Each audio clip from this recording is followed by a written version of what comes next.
I wasn't supposed to be there. That's the thing nobody understood afterward.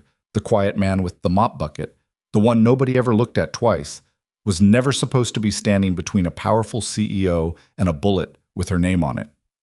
For 6 years, Cole Mercer had been invisible, a janitor, a ghost in gray coveralls pushing a cart through marble hallways after midnight.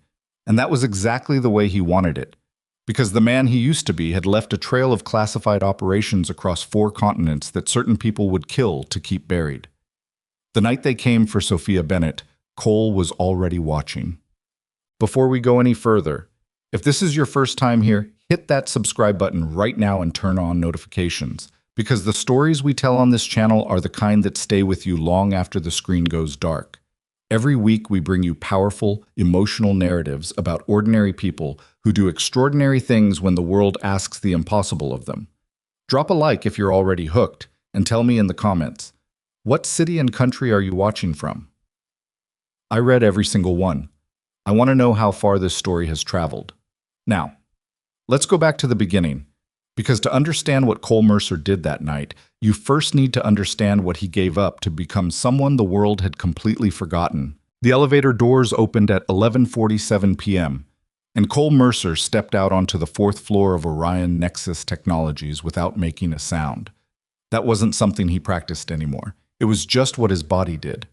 14 years of training had burned certain habits so deep into his nervous system that they no longer required thought. The way he moved through a doorframe with his shoulder near the wall, the way his eyes swept a room in a specific pattern before he let himself fully enter it, the way he noticed, without consciously trying, that the 3rd floor security camera had been repositioned by approximately 8 degrees sometime in the past 48 hours. Nobody else on the overnight cleaning crew noticed things like that. Cole had decided a long time ago that this was not a problem. It was the arrangement. He pulled his cart down the corridor. The wheels needed oil. They made a faint rhythmic squeak that he had been meaning to report to the facilities manager for 3 weeks, but never quite gotten around to, because in a strange way the sound was useful. People heard it coming and paid it no attention. A squeaky wheel on a janitor's cart was about as interesting to a corporate executive as the sound of an air conditioning vent. It was background noise. It was nothing. Cole Mercer had spent 6 years becoming nothing, and he was very good at it. He stopped outside the glass-walled conference room on the 4th floor's east side and looked in. Empty. The cleaning crew had already gone through here.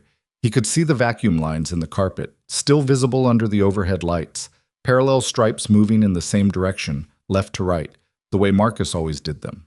Marcus was 23 and from El Paso, and he vacuumed with the focused, slightly aggressive energy of someone who genuinely disliked carpet. Cole had a fondness for him. He unlocked the conference room, went in, and began collecting the trash from beneath the table. Plastic water bottles, a forgotten foam cup with a ring of cold coffee at the bottom, a crumpled sticky note that had missed the bin by a foot. Someone had left a legal pad on the credenza near the window. Cole glanced at it without picking it up. The top sheet was blank. He left it where it was. 6 years ago, the old version of him would have photographed it, cataloged it, run the serial number on the notepad brand to cross-reference procurement records. The old version of him was dead, as far as anyone official was concerned.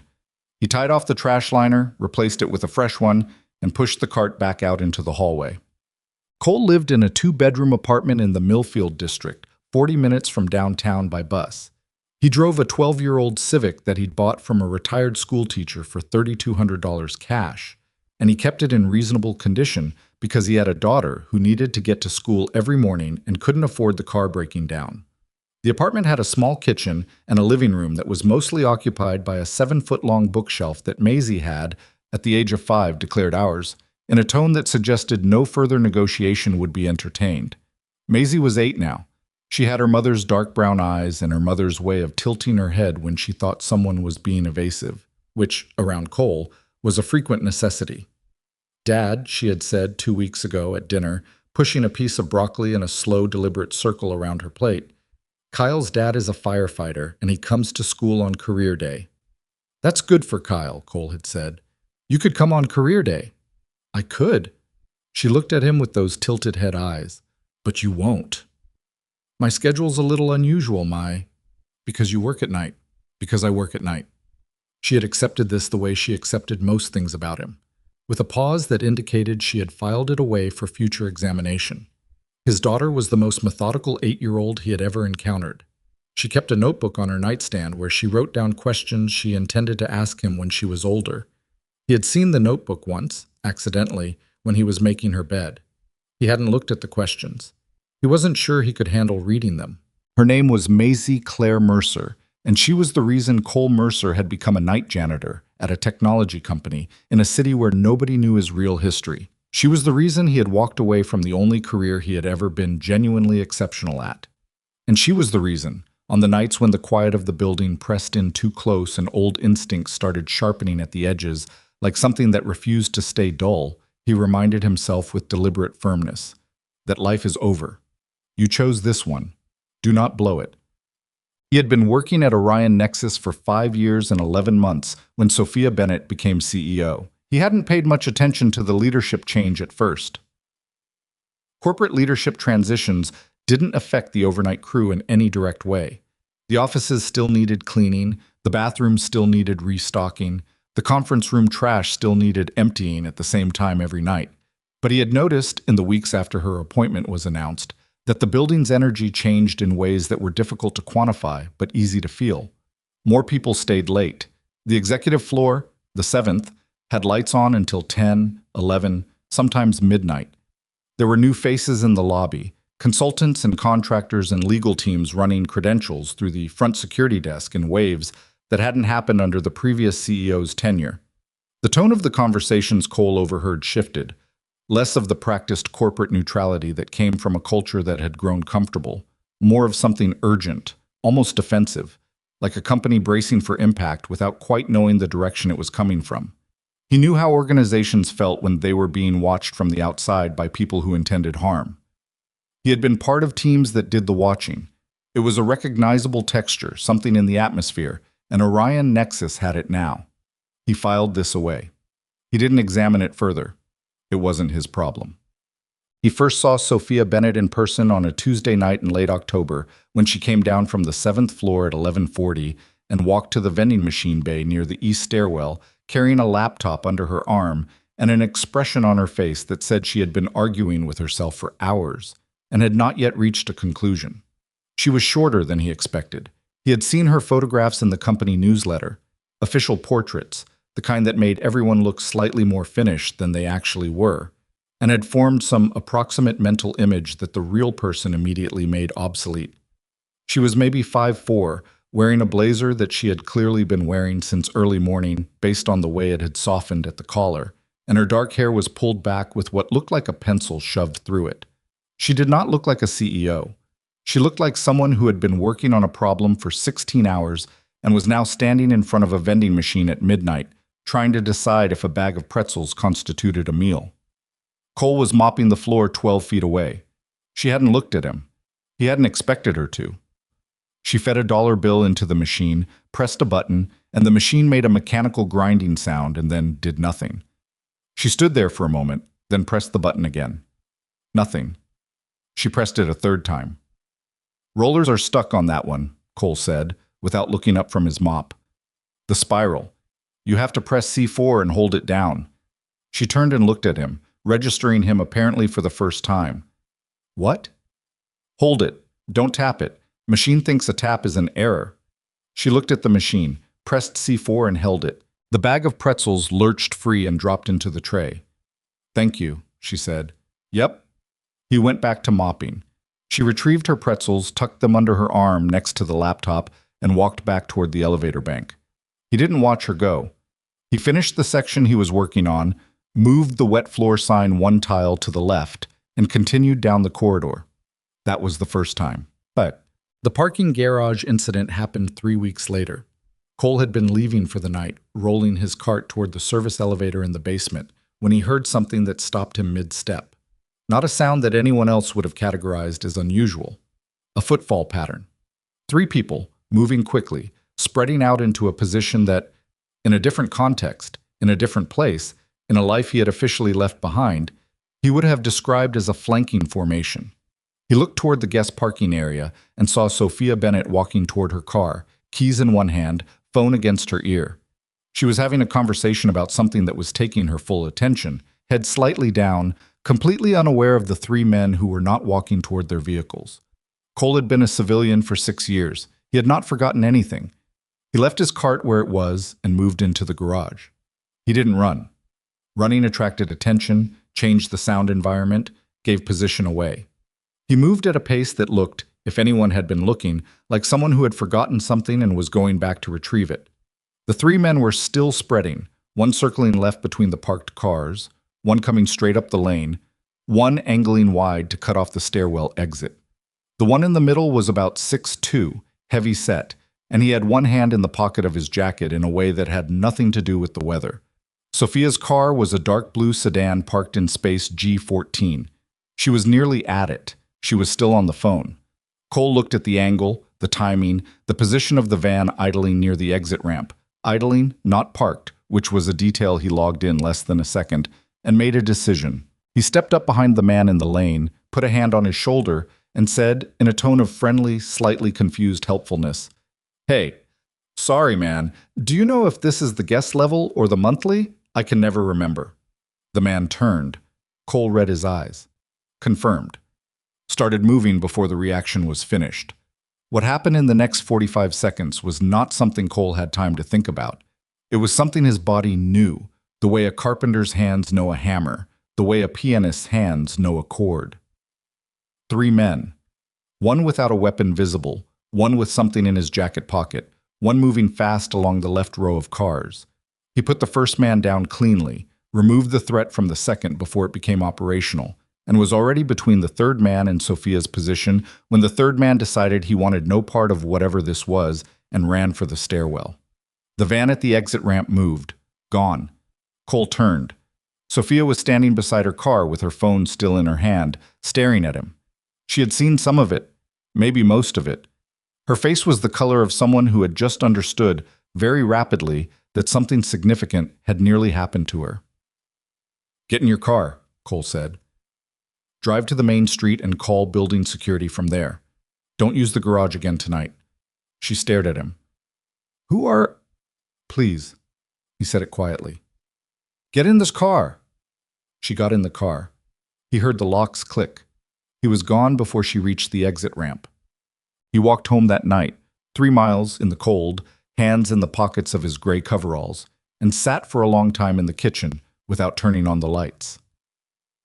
Maisie was asleep in her room.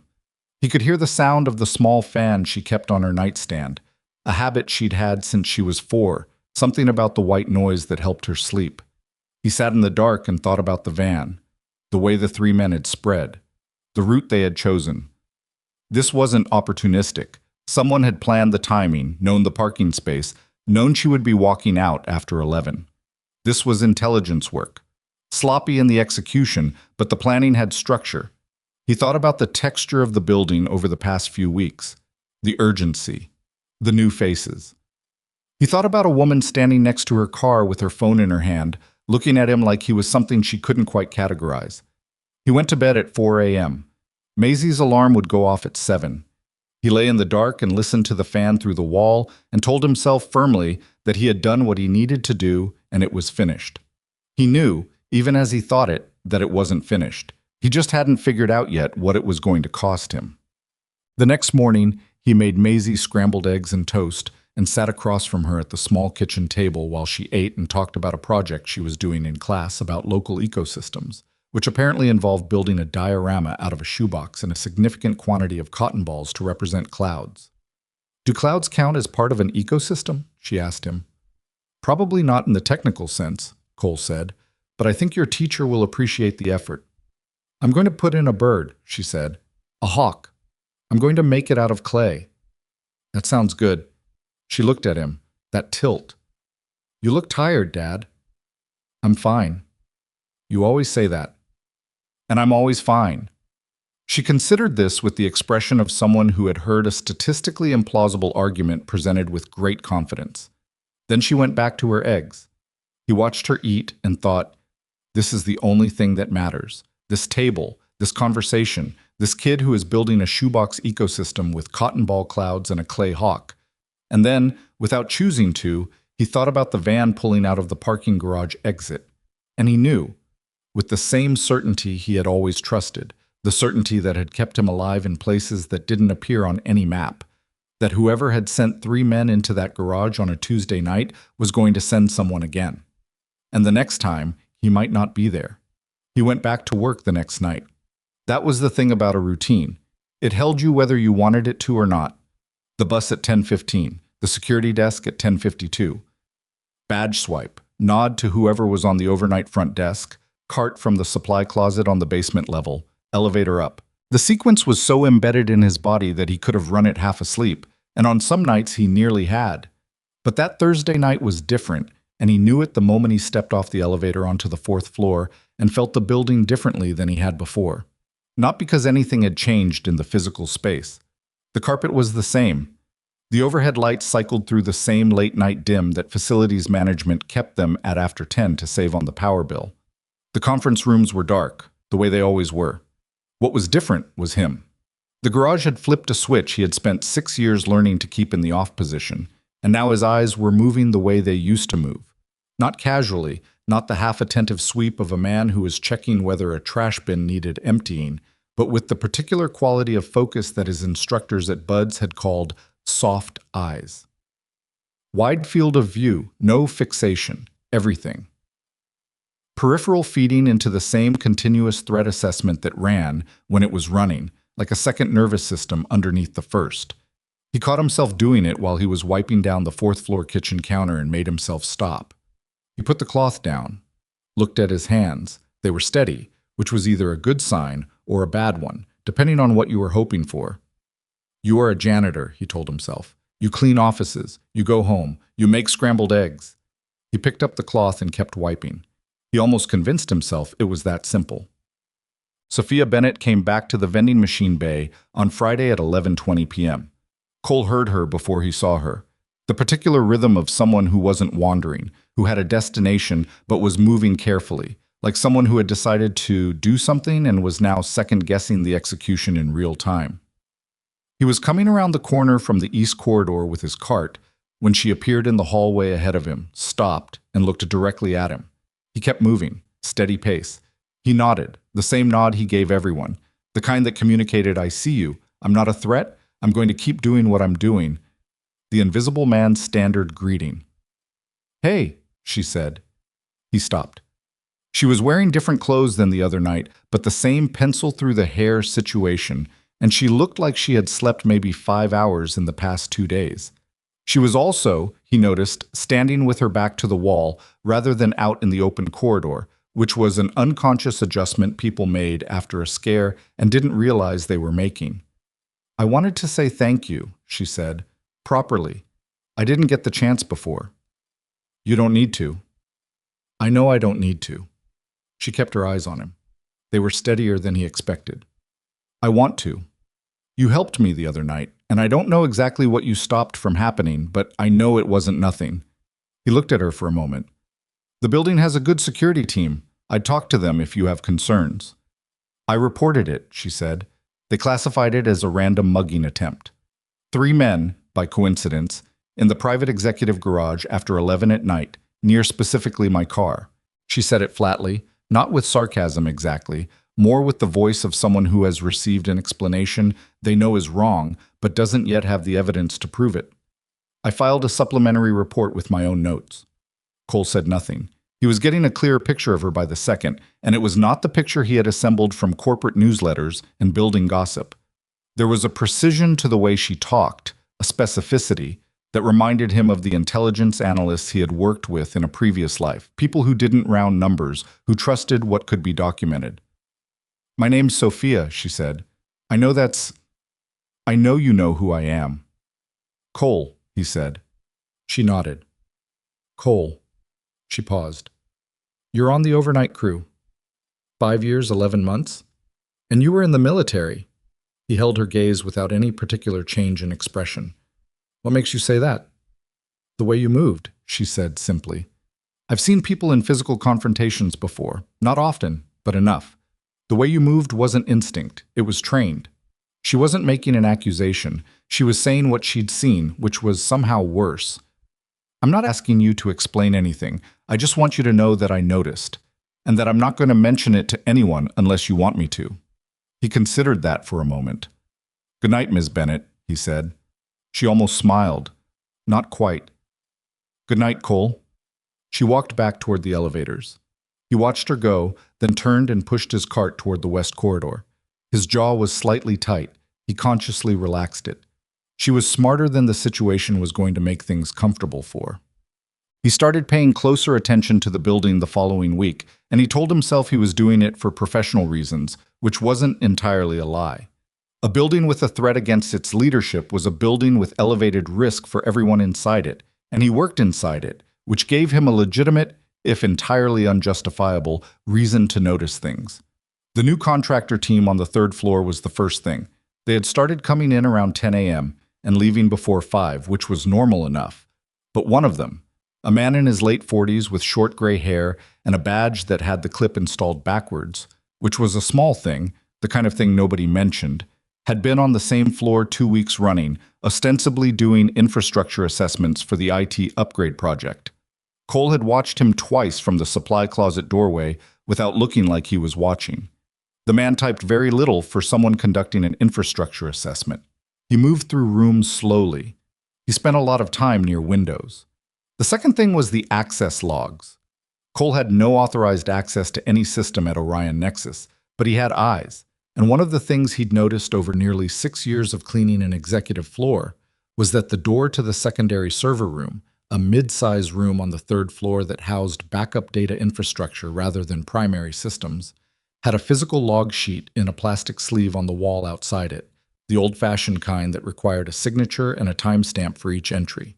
This was mostly a formality, a legacy system from a previous IT director's regime that nobody had bothered to update. People signed their names and moved on. Cole had been emptying the recycling bin near that door for years. He started reading the log sheet. Not studying it, not photographing it, just reading, the way he might read anything that happened to be at eye level while he was doing something else. In the previous 6 weeks, the secondary server room had been accessed 14 times more than its average rate for the same period in prior years. He knew the average rate because he had, somewhere in the back of his mind, been keeping it the way he kept most ambient information, without deciding to, without a specific purpose in mind, the way a person who grew up near the ocean can always tell you which way the current is running. 14 additional accesses. 5 distinct names he didn't recognize, interspersed among the familiar signatures of the IT team members he'd seen in the building for years. He went home that morning and sat in the kitchen and thought about it, and then he drove Maisie to school and thought about it some more, and by the time he got back to the apartment, he had made up his mind about one thing. He was not going to do anything about this yet, because doing something required making himself visible, and making himself visible had a cost that he had not yet calculated and was not prepared to pay without more information. He made coffee. He sat down at the kitchen table. On the chair across from him, Maisie had left her shoebox ecosystem. She'd finished it the night before. The cotton ball clouds, the clay hawk. She'd spent 4 evenings shaping and reshaping until it looked right. The small cardboard trees she'd painted green with her tongue pressed between her lips in concentration. It sat there on the chair, slightly lopsided, the hawk's wings uneven, absolutely imperfect. He looked at it for a while. Then he got up, refilled his coffee, and started thinking about what he actually knew. The following Tuesday, Sophia Bennett nearly died in the elevator. Cole wasn't there for the beginning of it, but he was close enough to the aftermath to understand what had happened. The executive elevator, the one designated for 7th floor access, keycard operated, had suffered what the building's maintenance report later described as a mechanical failure involving the cable tension system, which had caused the car to drop 3 floors in approximately 4 seconds before the emergency brake engaged. Sophia had been inside it alone.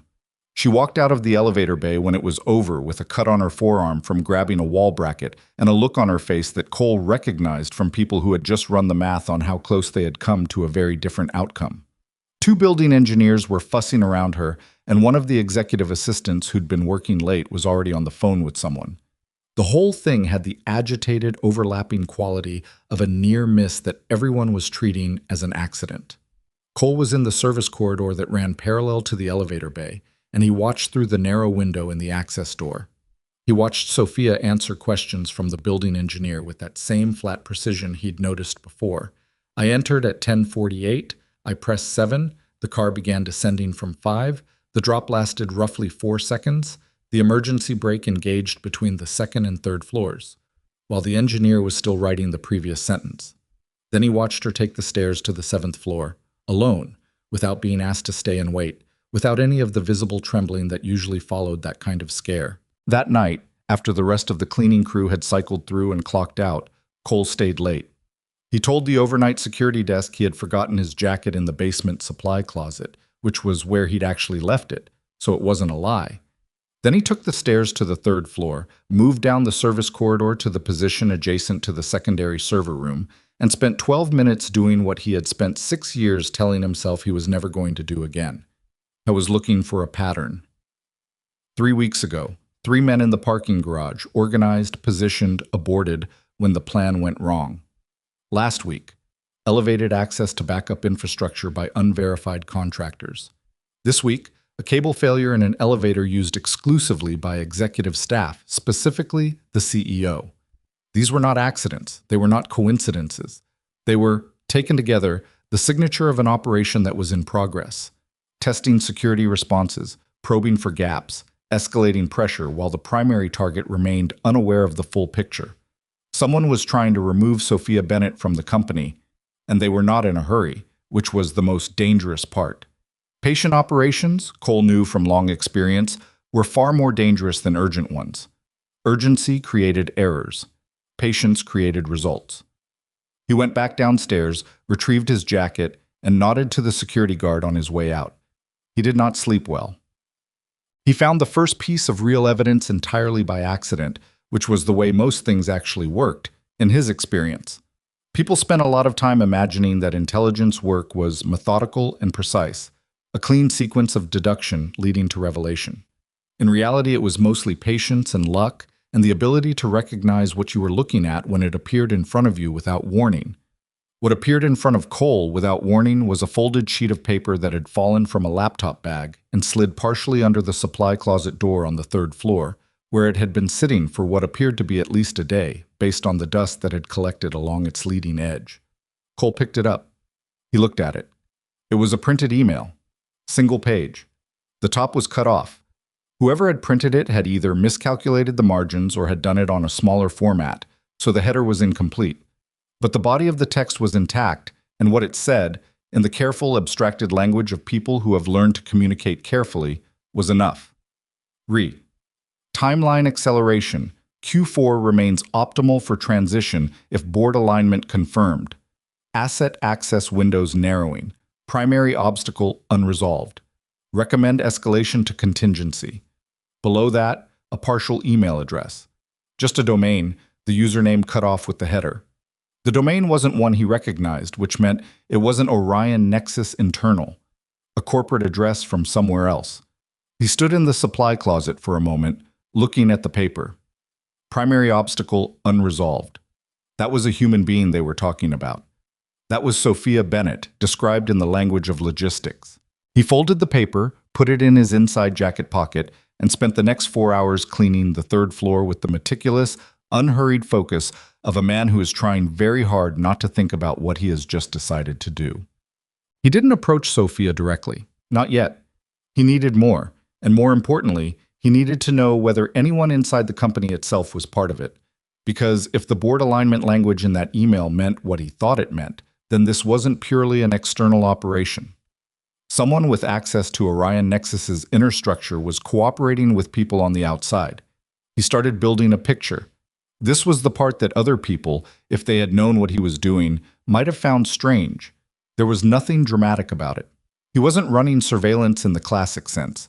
He was doing his job, which gave him access to every floor, every corridor, every conference room, and executive suite after hours. He moved trash cans. He restocked supply closets. He replaced burned-out bulbs in hallway fixtures. And while he did all of these things, he listened, and he looked, and he remembered. The man he focused on first was a board director named Gerald Payne, not because he had any specific reason to suspect Payne initially, but because Payne was the only executive-level figure who consistently worked late on nights when the contractor with the backwards badge was also in the building. That was not by itself evidence of anything. It was a correlation. Cole had spent enough of his career in environments where correlation got people killed to treat it with appropriate seriousness. Payne was 61, gray-suited, and had the particular manner of a man who had been important in the same institution for long enough that he had stopped distinguishing between his own interests and the institution's. He had a corner office on the 7th floor that Cole cleaned on Wednesday and Friday nights. I was almost invariably gone by the time Cole got there. Almost invariably. On a Wednesday night in mid-November, Payne was still in his office at 11:40 p.m. when Cole arrived to clean. The light was on. The door was open. Cole knocked on the frame the way he always did, stepped inside and said the thing he always said. "Good evening. I can come back later if—" "Fine," Payne said without looking up from his laptop. "Do the bin. Leave the rest." Cole emptied the bin. Payne was on the phone. Not the desk phone, a cell phone. The kind of call where the volume is low and the speaker is pressed close to the ear because the content is not for sharing. Cole was at the bin for perhaps 40 seconds. He heard 6 words clearly. Before the conference, not after. Confirm. He tied off the bin liner, put in a fresh one, nodded at the back of Payne's head, and left. Before the conference. The Orion Nexus Annual Shareholder Conference was scheduled for the 3rd week of December. 5 weeks away.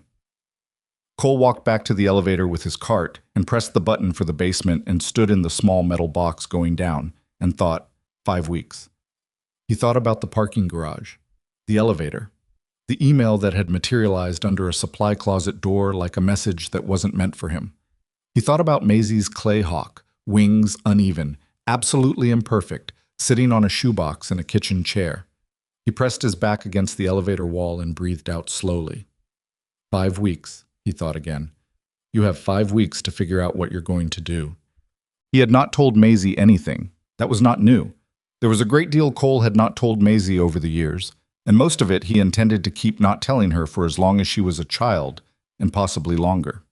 But there were nights, sitting across from her at dinner while she talked about her class project or the book she was reading or the particular injustice of being assigned a group project with a kid named Derek, who never did his share, when the weight of what he was carrying pressed down in a way that was harder to manage than usual.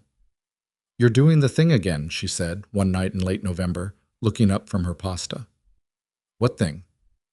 "The thing where you look at something that isn't there." He looked at her. "I don't do that." "You do it sometimes," she said. "Not a lot, but sometimes. When something's bothering you." She wound pasta around her fork with the focused intention of an engineer. "You don't have to tell me what it is. I know you won't. But I wanted to say I notice." He was quiet for a moment. "When did you get so perceptive?" he said. She shrugged. "I've always been perceptive. You just don't always notice." He laughed. It was a real laugh, which surprised him a little. "Fair enough," he said. She smiled, the quick sideways smile she'd had since she was a toddler, and went back to her pasta. He watched her eat and felt, with a clarity that cut through everything else, exactly what he was protecting, and exactly what it would cost if he got it wrong. He approached Sophia Bennett for the second time on a Thursday, at 10 minutes before midnight, in the stairwell between the 3rd and 4th floors. He had checked the stairwell first. Habit. She was coming down from a late meeting on 5, alone, which was something she should not have been doing given everything Cole now suspected, and he fell into step beside her at the 4th floor landing without announcement and said quietly, "Don't react. Keep walking." She kept walking. Her pace didn't change. He noted that. "I need to tell you something," he said, "and I need you to listen before you ask questions." "Okay," she said. Her voice was level. "The elevator last week wasn't mechanical failure." He said it the way he said things he was certain of. Not with emphasis, just with the flatness of fact. "The parking garage wasn't random. Someone is running an operation against you, and I have reason to believe there is at least one person in your organization who is cooperating with them from the inside. I don't have names yet. I have evidence of timeline and intent." He paused. "The shareholder conference is a target window." They reached the 3rd floor landing. Sophia stopped walking. She turned and looked at him. In the stairwell light, which was fluorescent and unflattering and made everyone look slightly exhausted, She looked calm in a way that wasn't the calm of someone who wasn't scared. It was the calm of someone who was scared and had decided that being scared was a secondary consideration. "How long have you known?" she asked.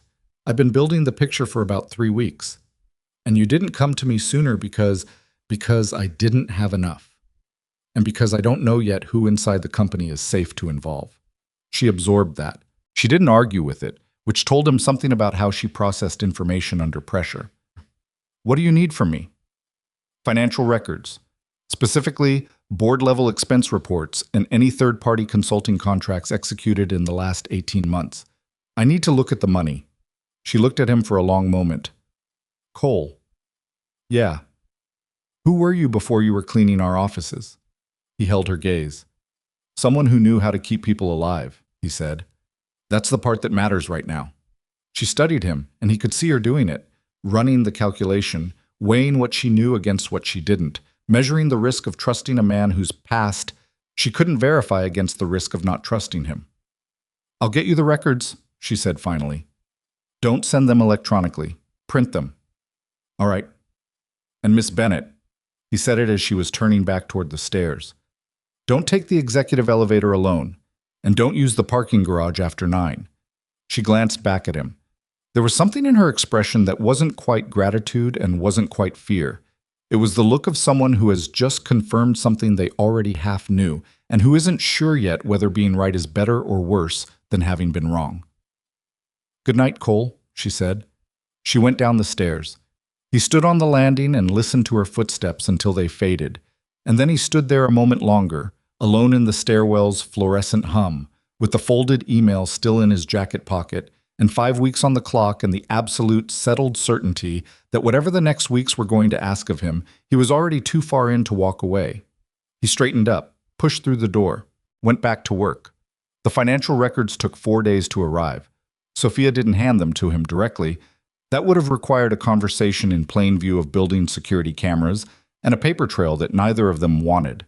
Instead, she left a sealed manila envelope in the supply closet on the 3rd floor, tucked behind a case of replacement paper towel rolls, on a Monday night when she knew Cole would be restocking that closet between 11 and 11:30. No note inside. No explanation. Just the documents, printed on plain paper, the kind that could have come from any printer in the building. He found the envelope at 11:22 p.m. He finished restocking the closet first, because stopping mid-task attracted more attention than completing it, and then he took the envelope to the basement-level break room that the overnight cleaning crew used, which was empty at that hour because Marcus had taken a sick day, and the other 2 crew members were on the opposite end of the building. He sat down under the fluorescent light with a cup of coffee he didn't particularly want, and started reading. The records were dense: 3 years of board-level consulting expenditures, third-party contracts, and vendor agreements that Sophia had annotated in the margins in small, careful handwriting. She had flagged 14 line items with a simple asterisk, no explanation, no interpretation, just flags. He appreciated that. She was giving him data, not conclusions, which meant she trusted him to read it rather than trying to steer him toward what she thought it meant. He read for 90 minutes without stopping. By the time he finished, the coffee was cold, and he had a picture that was not yet complete but was complete enough to be frightening. The consulting firm appeared 11 times across 3 years, always under different project names: infrastructure review, market analysis, regulatory alignment, digital transition support, but always billing to the same internal budget code, which was registered under Gerald Payne's board oversight portfolio. The amounts varied, but the total across 3 years came to a number that was not outrageous on its own for a company of Orion Nexus's size, which was the point. It was designed to be unnoticeable. Each individual payment was reasonable. Together, they were a funding channel. The firm's name was Castellan Advisory Group. Cole had never heard of it. That didn't mean anything. He had been out of the professional intelligence world for 6 years, and the landscape shifted constantly. But the pattern of billing suggested that Castellan's actual function had nothing to do with any of the project names attached to its invoices. He folded the records back into the envelope and put it inside his jacket. On his way out at 3 in the morning, he stopped at the security desk. The overnight guard, a young man named Pete, who read paperback westerns during quiet stretches, and had once shown Cole a photo of his new baby daughter with the unstoppable pride of a man who has recently discovered that the world contains something he would die for without hesitation. Looked up from his book. "Quiet night," Pete said. "Pretty quiet," Cole agreed. He signed the checkout log. "You know anything about the Castellan Group? Contractors, consultants, something like that?" Pete thought about it. "Might have seen the name on a visitor badge, few months back. Why?" "Nothing, just heard it mentioned." Cole capped the pen. "Give my best to the baby." "She's cutting her first tooth," Pete said, with the expression of a man who has not slept in 4 days and is uncertain whether to be proud or devastated about this. 3 in the morning, every night. "It gets better," Cole said. "That's what everyone says." "It's true, too." He walked out into the cold and thought about Castellan Advisory Group all the way to the bus stop and for most of the 40-minute ride home. He didn't have a computer at home that he trusted for this kind of work. His home laptop was a 5-year-old machine that Maisie used for school assignments, and it was about as secure as leaving a note on a park bench. But he knew how to work around that. He had a library card. Maisie had insisted on it, years ago, with the same tone she used for the shoebox ecosystem. And the public library on Alderton Street had 12 desktop terminals that required no login beyond the card number. He went on a Thursday morning after dropping Maisie at school and spent 2 hours on the library's internet connection running searches that were careful enough to look like ordinary research but were building, layer by layer, a picture of what Castellan Advisory Group actually was. What he found was thin on the surface and deep on the edges, which was characteristic of a shell structure that had been built by someone who knew what they were doing. Castellan was registered in Delaware, as thousands of legitimate companies were, with a listed address that corresponded to a registered agent office, a suite number in a building that handled dozens of such registrations. The listed principals were 2 names he didn't recognize. Its public-facing website described services in the kind of language that was specifically designed to mean nothing in particular: strategic transition support, organizational transformation, stakeholder alignment. But under one of the principal names, a Thomas Weir, there was a cross-reference that required 3 levels of search to surface, the kind of thing that wouldn't appear unless you were already looking hard enough to ask the right questions. Thomas Weir had been listed as a co-director on a separate firm called Meridian Global Partners, which had been dissolved 4 years ago following an SEC inquiry into undisclosed foreign investment relationships. The inquiry had been closed without charges, which meant either there was nothing provable or someone had intervened effectively. In Cole's experience, SEC inquiries didn't close without charges because there was nothing provable. He sat back in the library chair and looked at the screen. Meridian Global Partners, a foreign investment inquiry. Castellan, funded through a board director's budget line at Orion Nexus. A CEO who had survived 2 orchestrated attempts on her life in the past 6 weeks. A shareholder conference in 4 weeks. He thought about the email he still carried in his jacket pocket. Recommend escalation to contingency. This was not a corporate dispute. This was a structured acquisition operation, the kind that didn't use purchase offers or negotiation, the kind that used pressure and attrition, and when those failed, removal. He cleared the browser history, logged out, and returned the terminal. Outside the library, the morning was gray and cold. He stood on the sidewalk for a moment with his hands in his pockets and let himself think, just for one moment, about the other option.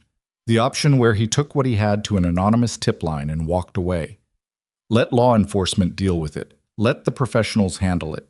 He stood there and was honest with himself about why that option didn't work. He had no name, no verifiable identity beyond the night janitor record that the city had on file. An anonymous tip from a man with no official history and a sealed military record would not move fast enough. Conference was in 4 weeks. The timeline acceleration language in the email meant they were already past the preliminary phase. By the time an investigation got properly organized, the conference would be over and Sophia Bennett would either be dead or the company would be in someone else's hands. He started walking toward the bus stop. He called Maisie's after-school program on the way and confirmed her pickup time for the rest of the week. Then he started thinking about what he was going to need. Over the following 2 weeks, Cole and Sophia developed a communication rhythm that required no phones, no emails, and no visible interaction that would have looked out of place to anyone watching. She left documents in the supply closet. He left notes, short, handwritten, on plain index cards. tucked into the replacement paper towel cases, which she checked during late-night supply runs that her assistant had been told were her way of clearing her head after long evenings. It was, in a different context, almost funny. Two reasonably intelligent adults communicating like it was 1943, because the digital channels couldn't be trusted. The notes were efficient. He asked questions. She found answers. He needed to know which contractors had building access in the weeks prior to the elevator incident. She got the access logs from facilities management under the pretext of an internal safety review she was conducting personally, which was the kind of pretext that worked when you were the CEO. He needed to know the shareholder conference's venue layout, the Grand Carwell Hotel, a downtown property with a main ballroom, 2 secondary event spaces, and a loading dock that serviced all 3. She got the floor plan from the events team and left it in the supply closet folded inside a copy of the conference program. He spent 4 nights memorizing the floor plan. Meanwhile, he kept cleaning the building. He kept showing up for his shift at 10:52. He kept nodding at Pete on the security desk. He kept saying good morning to Marcus, who had recovered from his sick day and was back to vacuuming with aggressive precision. The routine was, if anything, more important now than it had been before, because the routine was the cover, and the cover was the only thing between him and a situation that he was not yet prepared to manage in the open. On a Tuesday night, 12 days before the conference, he found the second piece of evidence, and this one was not an accident. He had been watching the third-floor server room for 10 days, not with any specific expectation, but with the patient attentiveness of someone who has learned that the right thing appears when you are present consistently enough to see it. What he saw, at 1:17 a.m. on a Tuesday, when he had stayed well past his shift end by the simple method of not leaving, was Gerald Payne entering the server room alone. Not a contractor, not an IT technician.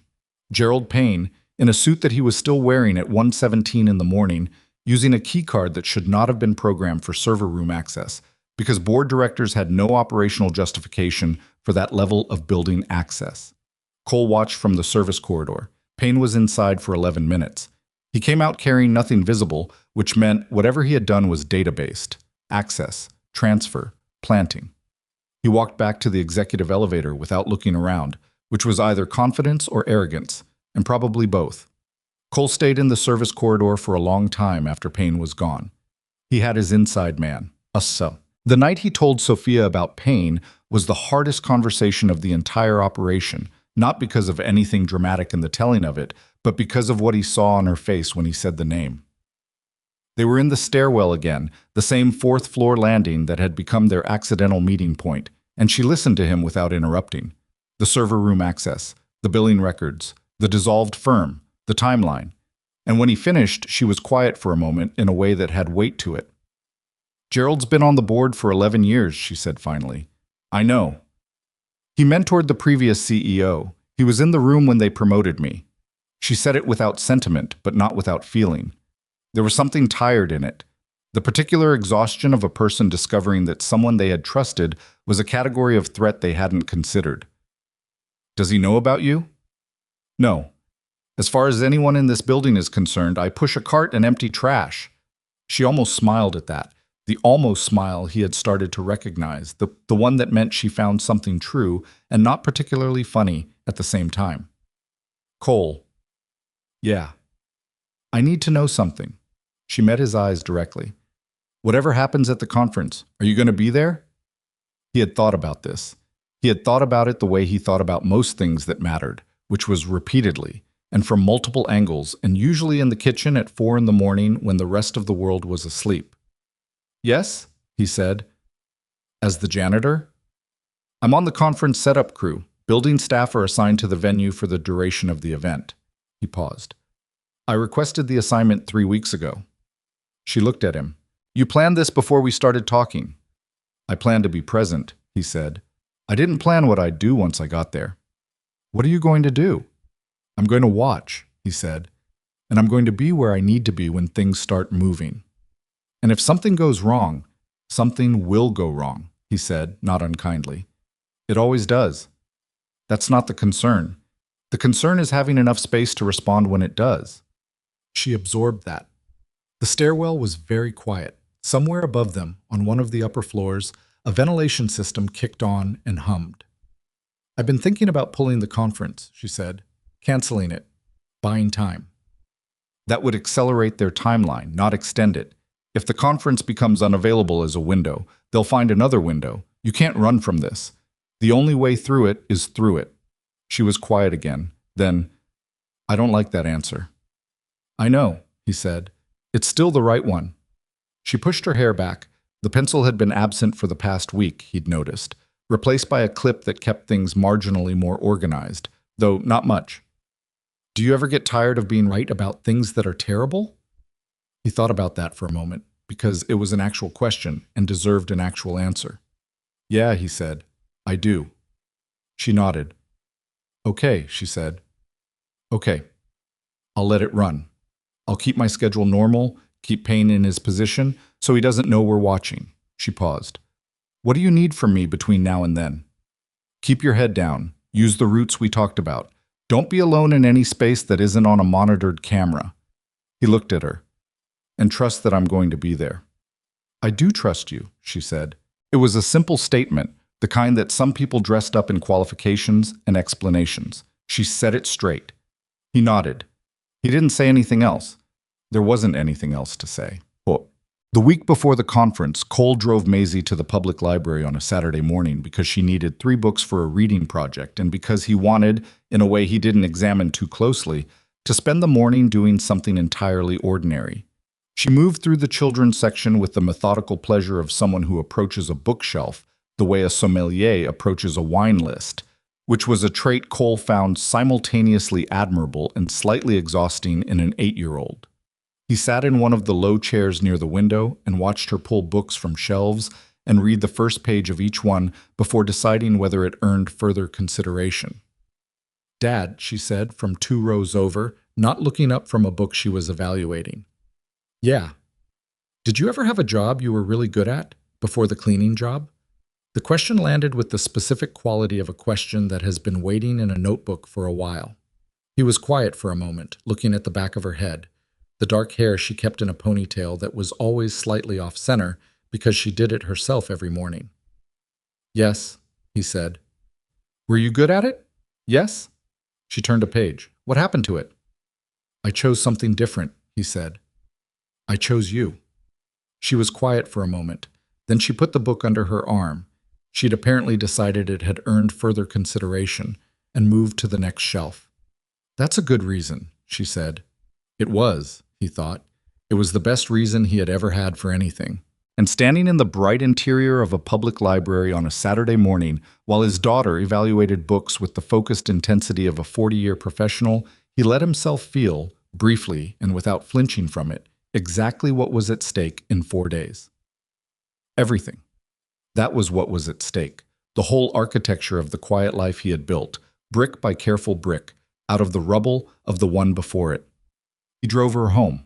They made sandwiches. She told him about the book she'd started reading, something about a girl who discovered a hidden map inside an old clock.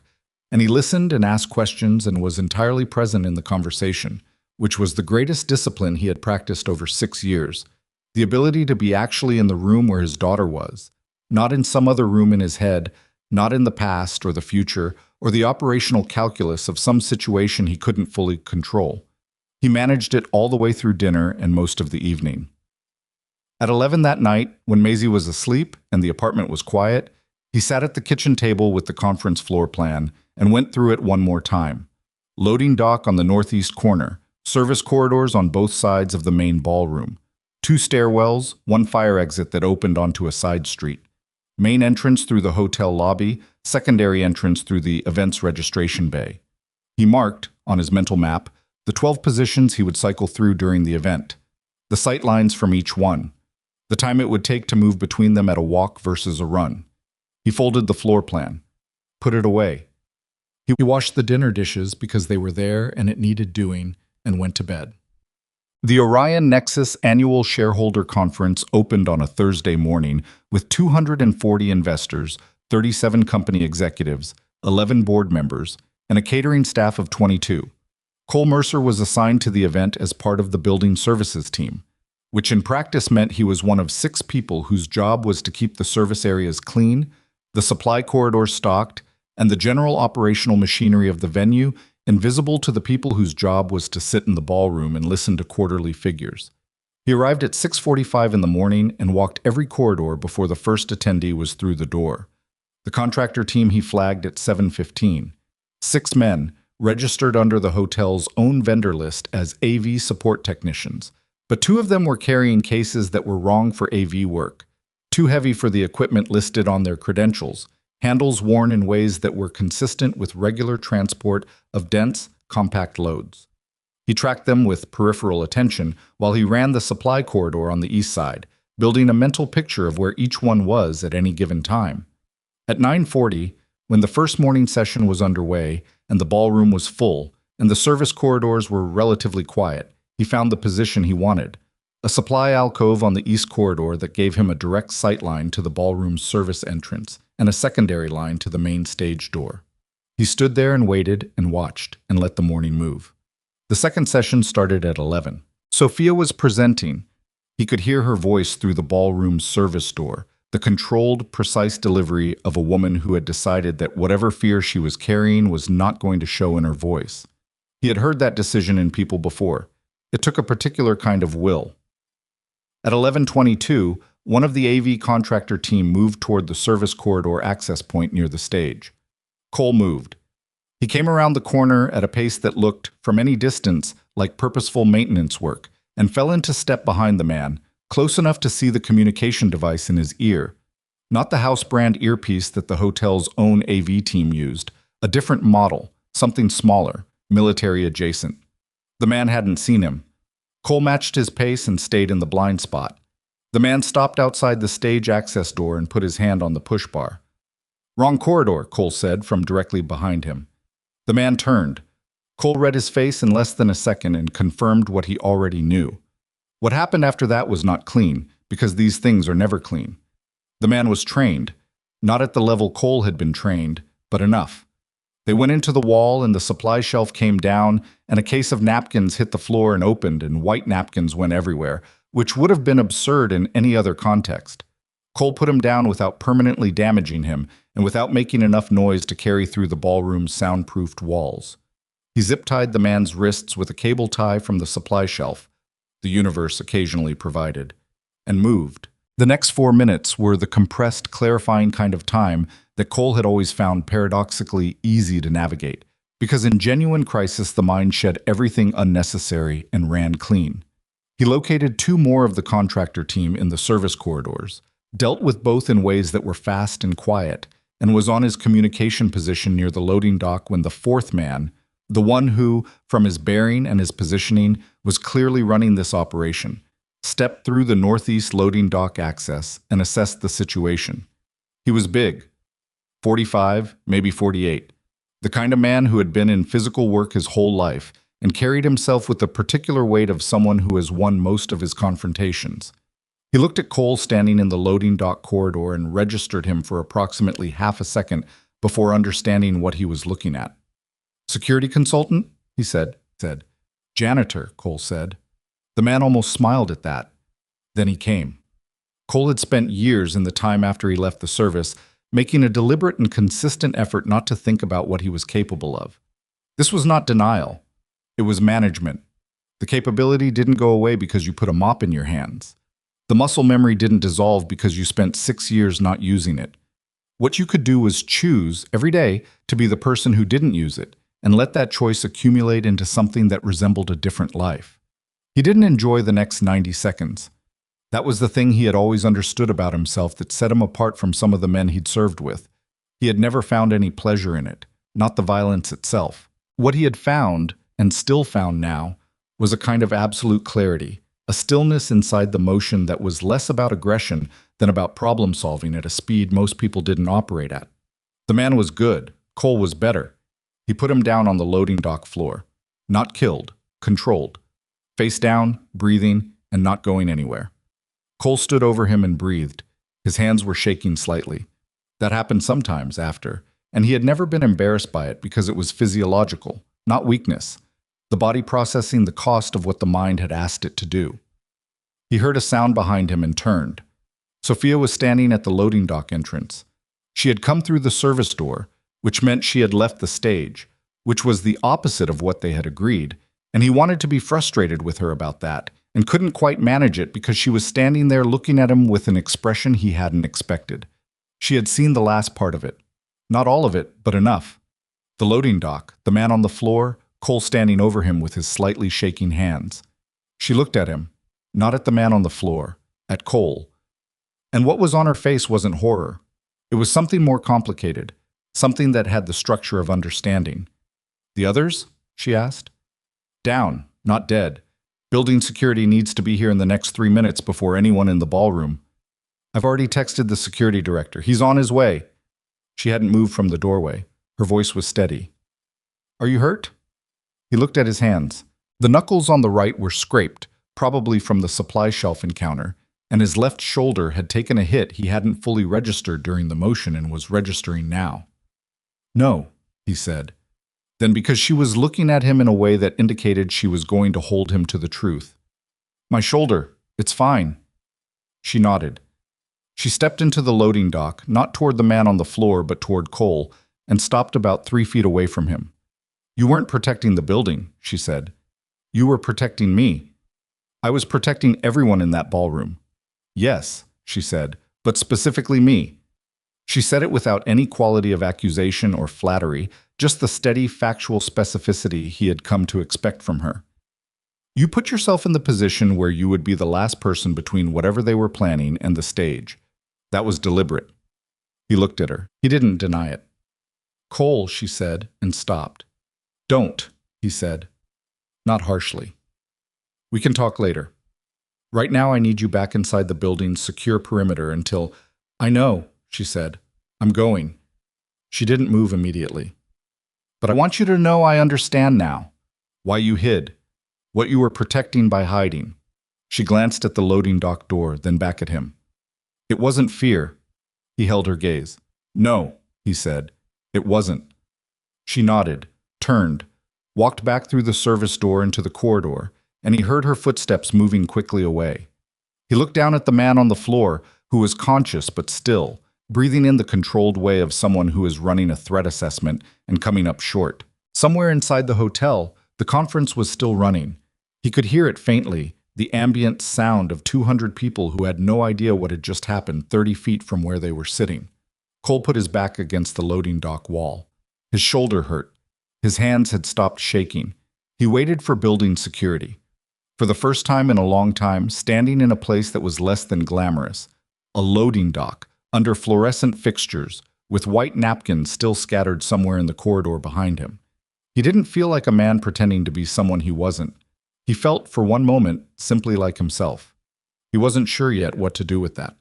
Building security arrived at the loading dock 7 minutes after Sophia walked back inside, which was 4 minutes longer than Cole had wanted, but faster than he had genuinely expected given the confusion that a coordinated incident of this kind generated in people whose training covered ordinary disruptions rather than structured operations. The security director was a former city detective named Rourke, late 50s, thick across the shoulders, with the manner of a man who had seen enough over a long career that he had stopped being surprised by individual events while retaining an appropriate respect for their consequences. Rourke looked at the man on the floor, looked at Cole, looked at the man on the floor again. You're on the cleaning crew, he said. Overnight, Cole said. I requested the conference assignment. Rourke looked at him for a long moment with the evaluating quality of someone who has interviewed a great many people and learned to separate what they say from what they are. Ms. Bennett said you handled the situation. I was in the right place. There are 3 others in the service corridors. Yes. All restrained. Yes. Rourke was quiet for a moment. He had a particular kind of stillness that Cole recognized, not the stillness of a man who was slow, but the stillness of a man who understood that some questions, asked too early, closed doors that would otherwise stay open. You want to tell me how a janitor puts down 4 trained operatives in a hotel loading dock? Not particularly, Cole said. Not yet. Rourke looked at him again. Then he did something Cole hadn't expected.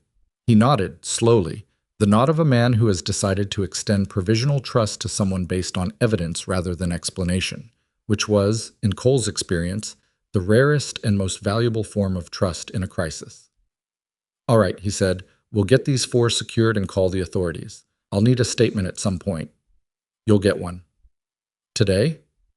Tomorrow, Cole said. There's still work to do today. Rourke studied him. The woman on the 7th floor. How serious is her situation? It depends on what the next 48 hours look like, Cole said. The 4 in the corridors are the operational arm. The part that matters is the financial and organizational exposure that made this possible.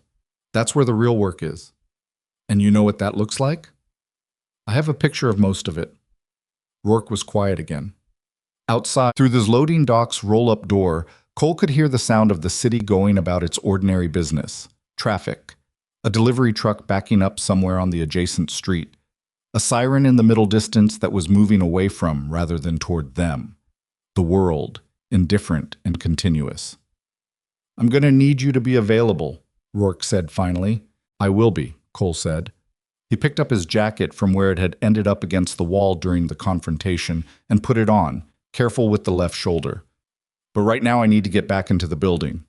He left Rourke in the loading dock and went back through the service entrance, and the first thing he did was check every corridor on the route between the loading dock and the main ballroom, not because he expected additional operatives, but because the habit of clearing space behind him after an engagement was so deeply written that skipping it would have felt like leaving a sentence unfinished, clean, empty.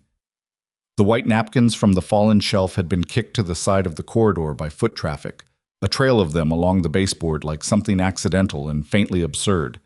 He straightened one of them with his foot as he passed, without knowing why. The conference concluded its morning session at 12:30 and broke for lunch, at which point the ballroom released 240 people into the hotel's atrium and lobby, in a wave of conversation and phone checking that effectively provided cover for everything else that needed to happen. Sophia had informed her executive assistant, a composed woman in her 30s named Karen, who had the organizational efficiency of someone who had been managing controlled chaos since birth, that there had been a security incident in the service area and that the afternoon session would be delayed by 1 hour while the matter was resolved. Karen had delivered this to the attendee group with the calm specificity of someone reading a weather update, which was, Cole reflected, exactly the right approach. Panic was contagious. Composure was also contagious, and considerably more useful. He found Sophia in a small meeting room off the hotel's east corridor, the kind of room designed for breakout sessions, with a round table and 6 chairs and a whiteboard that somebody had written Q3 targets on in green marker and then apparently abandoned. She was sitting at the table with her laptop open and her jacket on the back of the chair, and she looked like someone who had been running on adrenaline since 11 a.m. and was now conducting a very disciplined negotiation with the physical reality of what that cost. He sat down across from her without being invited. She didn't look up immediately. Rourke has them, he said. I know. He texted me. She finished whatever she was typing, then looked up. The cut on her forearm from the elevator incident weeks ago had healed to a thin line. He noticed it now the way he noticed most things about her. Not sentimentally, just as information, the accumulation of small facts that told a larger story. Are you going to tell me your shoulder is fine again? It's manageable. That's not the same thing. No, he said. It's not. She studied him for a moment. Thank you, she said. For today. For all of it. The past weeks, the records, the stairwell conversations at midnight, all of it. I know that's inadequate. It's not inadequate. You don't need to... I want to say it properly, she said, and there was something firm in it that stopped him. The voice of a person who had thought about what she wanted to say and intended to say it without being redirected. What you did today, in those corridors, in that loading dock, you put yourself between those people and everyone in that room. You didn't have to be here. You had every reason to stay home. And you were here. She paused.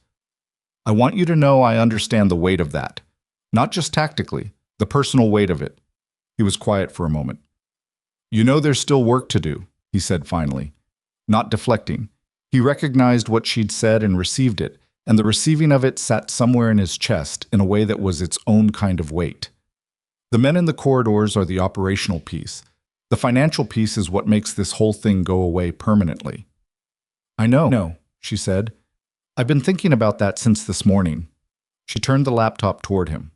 On the screen was a spreadsheet, the same Castellan billing records from the envelope, but annotated more extensively now, with additional columns she had added.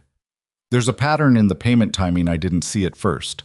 3 of the 11 Castellan payments were made within 10 days of significant internal events: a board vote, a regulatory filing, a technology patent submission. That's not coincidence. That's confirmation of active intelligence transfer. Someone was feeding information to Castellan and getting paid through the invoice structure. Cole looked at the spreadsheet. She was right. He had seen the pattern in the aggregate, but not the event correlation, which was a different kind of analysis and filled in a gap he hadn't fully closed. Payne had server room access, he said. He was in there at 1:17 a.m. 3 weeks ago. I watched him go in. Gerald Payne, she said, and her voice had something in it.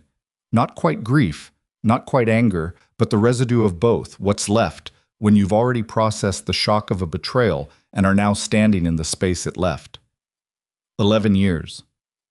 People's circumstances change, Cole said. Not to excuse it. He had no interest in excusing it, just because it was true and she deserved the honest version. Pressure, money, ideology, fear, sometimes all four. Which do you think it was? For Gerald? He thought about it. Money first, he said, then necessity. By the time a thing like this reaches operational stage, the person in the middle doesn't have the exit option they thought they had when they started. He was probably past the point of choice 6 months ago. She absorbed that. It clearly didn't make her feel better, which was appropriate because it wasn't supposed to. What do we need to build the full picture? 2 things, Cole said. The Castellan corporate filings, the actual ownership trail, not the registered agent's surface, and the internal communications between Payne and anyone in the syndicate structure. If you used company email for any of it, even encrypted, there's a forensic trail. He didn't use company email, she said. I had our IT security team run a check this morning, quietly, just on his account. Nothing. Personal device then, or a separate channel. Cole thought about this. The server room access. If he was transferring rather than accessing, routing data out rather than reading it in place, there would be a record in the system logs. The transfer would have to clear the network architecture. She was already pulling up another window. I can get the system logs from our IT director. He's trustworthy. He's been with the company since before the acquisition era, and his department is completely outside Payne's oversight portfolio. She stopped, fingers on the keyboard. Actually, she turned back to Cole. There's one more thing. Gerald made a phone call from his office line, the company line, 11 days ago. I know because the call was logged in the administrative system, which routes through the same infrastructure as the main phone network. The number he called is a Delaware area code I don't recognize. Cole looked at her. You've had that for 11 days? I wasn't sure what it meant 11 days ago, she said, with a flash of something that might have been frustration at herself. I'm sure now. He looked at the screen. She read him the number. He looked at it for a moment and then did something he hadn't done in 6 years. He pulled out his phone and called a number he had memorized a long time ago and had never expected to use again. It rang 4 times.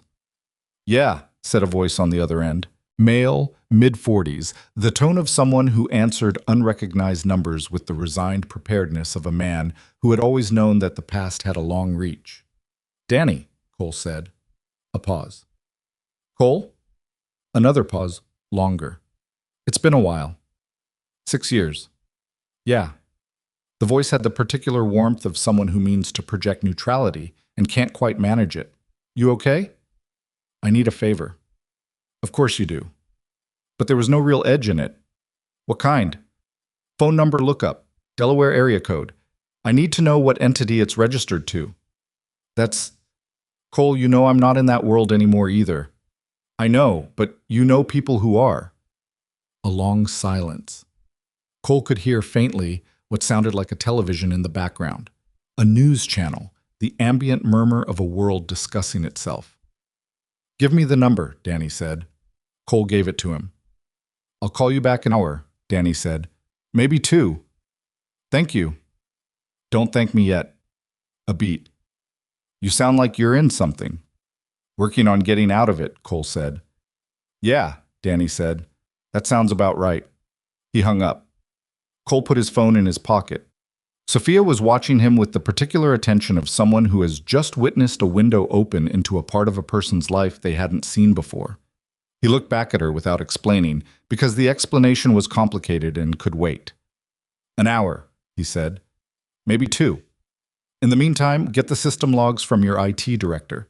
And I want to look at the Castellan corporate filing structure. There's a public database for Delaware registrations." She turned back to her laptop without comment. This was one of the things he had come to understand about her over the past weeks. She didn't push on the things that weren't immediately necessary. She had a focused practicality that was its own kind of intelligence, the ability to hold questions for later without letting them become distractions in the present. They worked for the next 90 minutes side by side in the small breakout room while the conference reorganized itself upstairs. The afternoon session delayed, the investors milling in the atrium below in a state of managed uncertainty. Karen had apparently fielded 15 different inquiries about the delay and deflected every one of them with a smoothness that suggested she had been trained for exactly this or had simply been born ready for it. The Delaware corporate filing for Castellan Advisory Group led, through 2 intermediate entities, to a holding company registered in the Cayman Islands under the name Vantage Capital Strategies.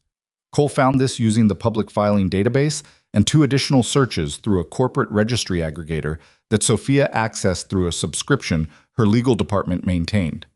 Vantage Capital Strategies was not publicly listed and had no web presence, but it appeared as a disclosed investor in 2 technology acquisition deals from the previous 4 years, both of them involving companies that had subsequently been absorbed into larger international conglomerates after leadership transitions that had, in retrospect, the characteristic shape of operations that hadn't relied entirely on voluntary agreement. Cole sat back in his chair and looked at the ceiling for a moment. "This isn't a one-time operation," he said. "This is a methodology. They've done this before." Sophia had arrived at the same conclusion 2 minutes earlier, based on the acquisition records. She said nothing for a moment, which was her version of confirmation. Then, "There are 2 other companies in here, a medical device firm in Atlanta, 3 years ago. A logistics software company in Phoenix, 4 years ago. Both CEOs resigned under what the press releases called personal circumstances." "Were they?" Cole said. "Personal circumstances?" "The Atlanta CEO had a car accident 6 weeks before his resignation," she said. She said it quietly, without drama, which somehow made it worse. "The Phoenix CEO's offices were burglarized twice in a 3-month period. Nothing of significant monetary value was taken either time." Cole looked at her. She looked back at him. The weight of what they were looking at settled into the room in a way that changed its dimensions. "Okay," Cole said. He said it the way he said things when the situation had clarified to the point where emotion was less useful than forward motion. "This goes beyond Rourke and building security. This needs to go to federal investigators. The financial crimes piece, the corporate filings, the cross-company pattern. That's a case, if it's built correctly." "I know a federal prosecutor," Sophia said. "We were in the same law school cohort. She's with the Financial Crimes Division." She paused. "I haven't called her because I wasn't sure I had enough." "You have enough now." She nodded. "I'll call her today." Another pause. "What about Gerald? And the men in the loading dock?" "Rourke has them in contact with local law enforcement. The prosecutor can coordinate with local authorities on the criminal piece once she understands the federal dimension." Cole's phone buzzed on the table. He picked it up. It was a text from Danny. A single line, "Vantage Capital. Figured you'd find your way there. Be careful." He showed it to Sophia. She looked at the text, then at him. "Your friend knows about Vantage?" she said. "Danny worked in financial intelligence," Cole said. "I don't know exactly what he knows, but the fact that the name registers for him tells me this organization has enough of a footprint that it's been on someone's radar." He put the phone down. "Which means there may already be an existing investigation that your prosecutor contact can connect to." Sophia was quiet for a moment. She had a particular expression when she was running calculations. Not quite a frown, more a focused neutrality, like a person who has turned their full attention inward for a moment and temporarily stopped broadcasting. Then she said, "Cole, I need to ask you something, and I want you to be honest with me." "Okay. What happens to you? Legally, professionally, in any sense, if this becomes a public investigation and your involvement becomes part of the record?" He had thought about this. He had thought about it the way he thought about most things that had large consequences and no comfortable answers, steadily, without flinching from the parts that were hard, letting the actual shape of the situation replace the shape he might have preferred. My service record is classified, he said. That doesn't mean it's inaccessible. A federal investigation with the right clearances could surface it. And once it surfaces, there are people in certain positions who might find it inconvenient that I've been operating in a civilian setting without disclosure. Would you be in legal trouble? Probably not. The service record being classified is their protection more than mine. They would prefer not to open that file in a proceeding. He looked at her steadily. The more practical concern is that once my name is in a public record associated with this, my cover is gone. 6 years of being invisible. The life I built. For Maisie, she said. For Maisie, he confirmed. She was quiet for a moment. I'm sorry, she said. I'm sorry that protecting this situation may cost you the protection you built for her. He looked at her. There was something in her face that was genuine and not performative. She was not saying it because it was the right thing to say. She was saying it because she meant it, and that was a different thing entirely. She's safe, he said. That doesn't change regardless of what my name looks like in a public record. What changes is whether she keeps a father who is invisible or gets a father who is visible. He paused. I've been thinking about that for a few weeks, about which one is actually better for her. Sophia didn't say anything. She waited, which was the right thing to do. She asked me last Saturday, Cole said, whether I had ever had a job I was good at, before the cleaning job. He looked at the whiteboard, at the abandoned Q3 targets in green marker.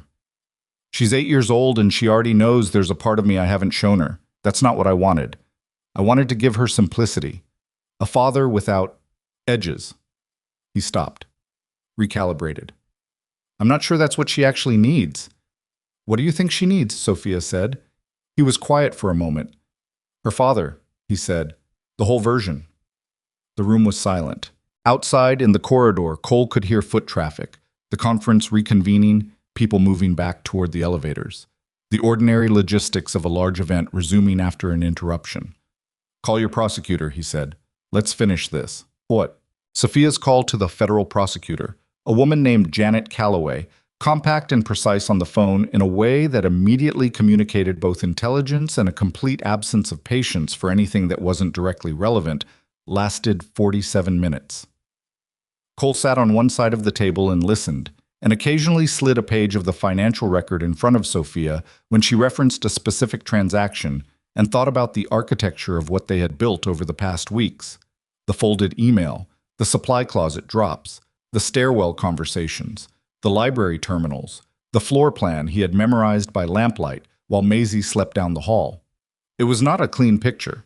Nothing genuinely built under pressure in a limited time frame ever was. There were gaps, the kind that a defense attorney would identify and work methodically. But the structure was sound. The Castellan billing trail, the Vantage corporate chain, the server room access log, the event correlation in the payment timing, the cross-company pattern of prior operations. Calloway asked 7 follow-up questions during the call, and each one was more specific than the last, which was the sign of a person building a framework rather than simply listening. At the end of the call, Calloway said, I'm going to need the man who built this picture to come in. Sophia looked at Cole. He'll come in, she said. After she hung up, she sat for a moment with her hands flat on the table. She's going to move quickly, she said. She said there may be an existing investigation that this connects to. She couldn't confirm, but the way she said it, Danny, Cole said. What?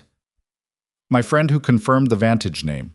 He said be careful, in a way that suggests he knows the name from a context where caution is warranted.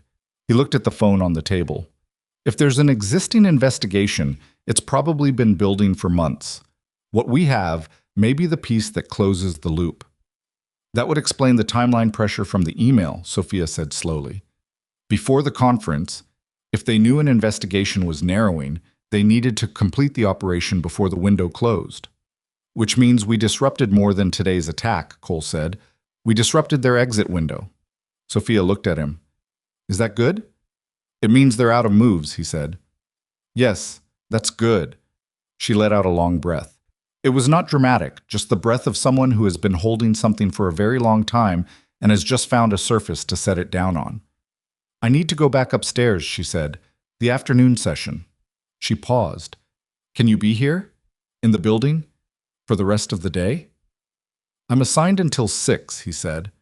I know you're assigned until 6. I'm asking if you'll be here. He looked at her. Yes, he said. I'll be here. She stood, picked up her laptop, and then stopped at the door. Cole. She turned back. When this is over, the investigation, the legal piece, all of it, I'd like to offer you something, not as a reward, as a genuine offer, based on what I know you can do. You don't need to pay. I know I don't need to, she said, which was becoming between them a shorthand for, I know, and I'm doing it anyway. I want to. We can talk about it when the dust settles. She paused at the door. Take care of your shoulder. She walked out. Cole sat alone in the breakout room for a moment. The whiteboard's Q3 target stared back at him. He got up, went to the whiteboard, erased it. Not for any particular reason, just because it was there and it seemed like it needed doing, and stood looking at the clean white surface for a moment. Then he put the cap back on the eraser marker and went back to work. Gerald Payne was arrested at his home at 6:40 the following morning by federal agents coordinating with local law enforcement, which meant Calloway had moved in less than 18 hours, which meant either the existing investigation had been closer to closure than anyone outside it knew, or the evidence Cole and Sophia had assembled was sufficient on its own to support emergency action, or both. Cole found out from Rourke, who called him at 7:15 while Cole was making Maisie's breakfast, and had to step into the hallway to take the call. Payne and 2 others, Rourke said. Board level. I don't have all the names yet. The federal team is being careful about what they share until the full picture is secured. The men from the loading dock, Cole asked, transferred to federal custody last night. Local charges pending, federal charges coming. Rourke paused. Calloway's office also confirmed they're coordinating with authorities in 2 other jurisdictions, related matters. The Atlanta and Phoenix cases, Cole thought. Good, he said. Cole. Rourke's voice shifted slightly. The federal team is going to want to talk to you about your background, about how you built the picture you built. I know. Is there anything I should know before that conversation happens? Cole looked through the hallway window into the kitchen, where Maisie was eating her cereal and reading a book she had propped against the fruit bowl, which was a habit he had told her 3 times was going to end in a fruit bowl-related catastrophe, and which she had continued to do anyway. There's a sealed service record, Cole said. The federal team will know how to find it. It'll explain most of the questions. Rourke was quiet for a moment. Navy? Yeah. Another pause. All right, Rourke said. I'll pass that along. Something shifted in his voice that wasn't quite respect but was adjacent to it. The specific quality of a former law enforcement officer, recognizing a particular kind of background and adjusting his framework accordingly. Ms. Bennett has asked that you be treated as a cooperating witness rather than a subject, for what it's worth. It's worth something, Cole said. Thank you. He hung up and went back into the kitchen. Maisie didn't look up from her book immediately, which meant she was at a good part, which he had learned to respect by not interrupting. After a moment, she looked up. Who was that? Work, he said, and sat down across from her with his coffee. She looked at him with the tilted head assessment that he had been the subject of for 8 years and still hadn't fully developed a defense against. The cleaning job work, she said, or the other work. He looked at his daughter, 8 years old, sitting at a kitchen table with a book propped against a fruit bowl, eating cereal, watching him with eyes that had never missed much. The other work, he said. She held his gaze. Something moved in her expression, not surprise, not confusion, but something that looked, in its small way, like relief. Like a question that had been waiting in a notebook for a long time had just received a partial answer. Okay, she said, and went back to her book. He sat with his coffee and looked at her, and outside the kitchen window the morning was coming in gray and slow over the rooftops, and somewhere across the city the machinery of accountability was doing its work, and he thought about sealed records and open questions and a clay hawk with uneven wings sitting on a shoebox in a child's room, and he felt, underneath everything, the exhaustion, the ache in his shoulder, the particular weight of a long thing finally moving toward its end, something that was quiet and difficult to name and had been absent for a very long time. It felt like the beginning of not hiding. The federal investigation moved the way serious investigations move when the foundation has already been built, not with the dramatic speed of a television procedural, but with the steady compressing pressure of an institution that has decided a thing is going to happen and is now simply executing the sequence. Janet Calloway's office coordinated with 3 separate jurisdictions over the following 6 weeks. And Cole knew this not because anyone kept him formally updated, but because Rourke called every few days with the particular economy of a former detective who understood that the people closest to a case deserved to know its shape without being given more than they needed. Gerald Payne was charged with corporate espionage, conspiracy to commit fraud, and accessory to assault, the last charge connecting him to both the parking garage and the elevator incident, which the forensic team had confirmed was not mechanical failure within 72 hours of the conference. The cable tension system had been deliberately compromised, using a technique that required specific knowledge and physical access, both of which the server room logs and the contractor access records now place squarely within a traceable chain. 2 other board members were charged alongside Payne. Cole had suspected one of them, a man named Aldrich who had been present at every late-night building access event Cole had tracked. But the second name surprised him. A woman named Carver, who had been on the board for only 14 months, appointed during the transitional period before Sophia took the CEO position. Carver had been, in retrospect, a placement. Someone installed to provide a second set of eyes inside the boardroom during the operation's final phase. Calloway's team had found the evidence in her personal device communications, which had been recovered under a warrant that the existing Vantage investigation had been holding in reserve, waiting for exactly the kind of corroborating evidence that Cole and Sophia had provided. The Vantage Capital Strategies investigation, it turned out, had been building for 22 months. The Financial Crimes Division had identified the corporate chain through its involvement in the Atlanta acquisition 3 years earlier, had built a partial picture, and had been waiting on the thread that would connect Vantage's methodology to a current documentable operation. Orion Nexus, and everything Cole had assembled from supply closets and library terminals and stairwell conversations had been that thread. Cole sat with this information in the kitchen on a Thursday morning, coffee going cold beside him, and thought about the 22 months during which federal investigators had been building toward the same picture he had been building from a different direction entirely without knowing about each other. He thought about the folded email under the supply closet door, the way the universe occasionally provided cable ties. He was not, by nature or by training, a man who believed in tidy meaning. He had seen too much in too many places to trust the idea that things worked out the way they were supposed to. But he could appreciate, without romanticizing it, the particular shape of how this one had come together. Maisie came into the kitchen at 7:15 in her school clothes, her ponytail slightly off-center as always, carrying the clay hawk in both hands, with the careful deliberateness of a person transporting something fragile. "I'm bringing it in today," she announced, "for the classroom display. I thought the project was done weeks ago." Ms. Henley asked if anyone had something for the nature display case. I said I had a hawk. She set it on the table with great care and examined it critically. "One wing is still wrong." "It looks like a hawk," Cole said. "The left wing is lower than the right." Hawks in real life have asymmetrical wings sometimes, in flight. She looked at him with the specific expression of someone who recognizes a reasonable counterargument and is deciding whether to accept it or continue being dissatisfied on principle. She chose acceptance. "Okay," she said. She went to the refrigerator and got out the orange juice. "Dad?" "Yeah. Are you still doing the other work? Or just the cleaning?" He had known this question was coming. He had known it since the morning after the conference when she had looked up from her cereal and said, "Okay," and gone back to her book. That okay was not a conclusion. It was a pause, and Maisie's pauses were temporary by design. "I don't know yet," he said honestly. "Some changes are happening." "Good changes or hard changes?" He thought about that. "Both," he said. "Probably." She poured her orange juice and considered this. "Okay," she said again, with the same weight as before, the weight of a person who is filing the answer carefully and will return to it when she has more data. She picked up the hawk in both hands. "Will you drive me today? I don't want to take the hawk on the bus." "Yeah," he said. "I'll drive you."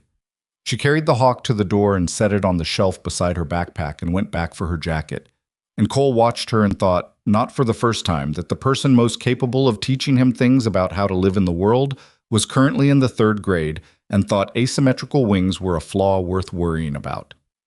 His meeting with Janet Calloway happened on a Friday, in a federal building downtown that had the specific institutional smell of carpet cleaner and recycled air that Cole associated with every large bureaucratic structure he had ever entered, military or civilian.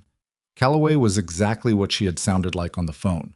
Compact, focused, with the kind of intelligence that expressed itself as precision rather than volume. She had short, gray-streaked hair and glasses she took off and put on depending on whether she was reading or talking, and she conducted the interview with a thoroughness that Cole found, in spite of himself, respectful. She asked about the sealed record first. He had expected this. He answered in the terms he was permitted to use, which were general enough to establish what he had been, without specifying the operational details that remained classified. She didn't push past those limits, which told him she had already accessed enough of the record to understand what she was working with and had decided that the specifics were beside the point. "You assembled a significant amount of intelligence over approximately 7 weeks," she said, looking at the materials spread across the table. Copies of what Cole and Sophia had built, organized by Calloway's team into an evidentiary structure that was considerably more formal than the kitchen table version Cole had been working from, using essentially no resources beyond physical access and observation. "And a library card," Cole said. She looked at him over her glasses. It might have been the beginning of a smile. "And a library card," she agreed. She set down the page she was holding. "Mr. Mercer, I want to be direct with you about your legal position." "Please," he said. "You're not a subject of this investigation. You're a material witness and a cooperating individual whose actions were protective in nature at every documented point. Your service record, while classified, has been reviewed at the appropriate level, and nothing in it creates a liability in the context of what happened here." She paused. "There are people in certain positions who might have preferred that your name not appear in any proceeding, for the obvious reason that it draws attention to the record. But those people do not have the authority to exclude a cooperating witness from a federal investigation, and I'm not inclined to accommodate that preference regardless." "I appreciate that," Cole said. "What you should understand," she continued, "is that your name will appear in documents that, while not publicly released in full, will be accessible to anyone with the appropriate clearance and a reason to look. That's a permanent change to your situation." "I know," he said. She studied him for a moment. "You seem relatively at peace with that." He thought about the kitchen table at 4 in the morning, the floor plan folded under lamplight, Maisie asking him in a library aisle whether he had ever had a job he was really good at, and the way it had landed like a question that had been waiting for the right moment for years. "I've had some time to think about it," he said. Calloway nodded. She asked 7 more questions, each precise, each relevant, and then she said, "The 4 individuals from the hotel loading dock will be formally charged next week. Payne and the 2 board members have retained counsel and are, as of this morning, in preliminary plea discussions. The Vantage investigation will result in additional charges against principals at a higher level. That's a longer process, but it's moving." She paused. "What you built was the connective tissue we needed. I want you to know that." "I had help," Cole said. "Ms. Bennett." Calloway's expression didn't change much, but something in it acknowledged more than the name. "She's a capable person." "Yes," he said. "She is."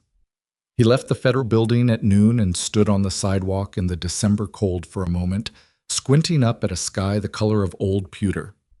Somewhere in the city, in a courtroom he would never see the inside of, the machinery of consequence was running. In a company building across town, Sophia Bennett was running a board restructuring process with a diminished but stabilized board, 3 vacated seats, and the particular focused energy of someone who has come through something difficult and emerged with a clear understanding of what they are building and why. Cole buttoned his coat and walked toward the bus stop. He had a meeting at Orion Nexus at 2 o'clock. Sophia had arranged for the meeting to happen in the small conference room on the 4th floor.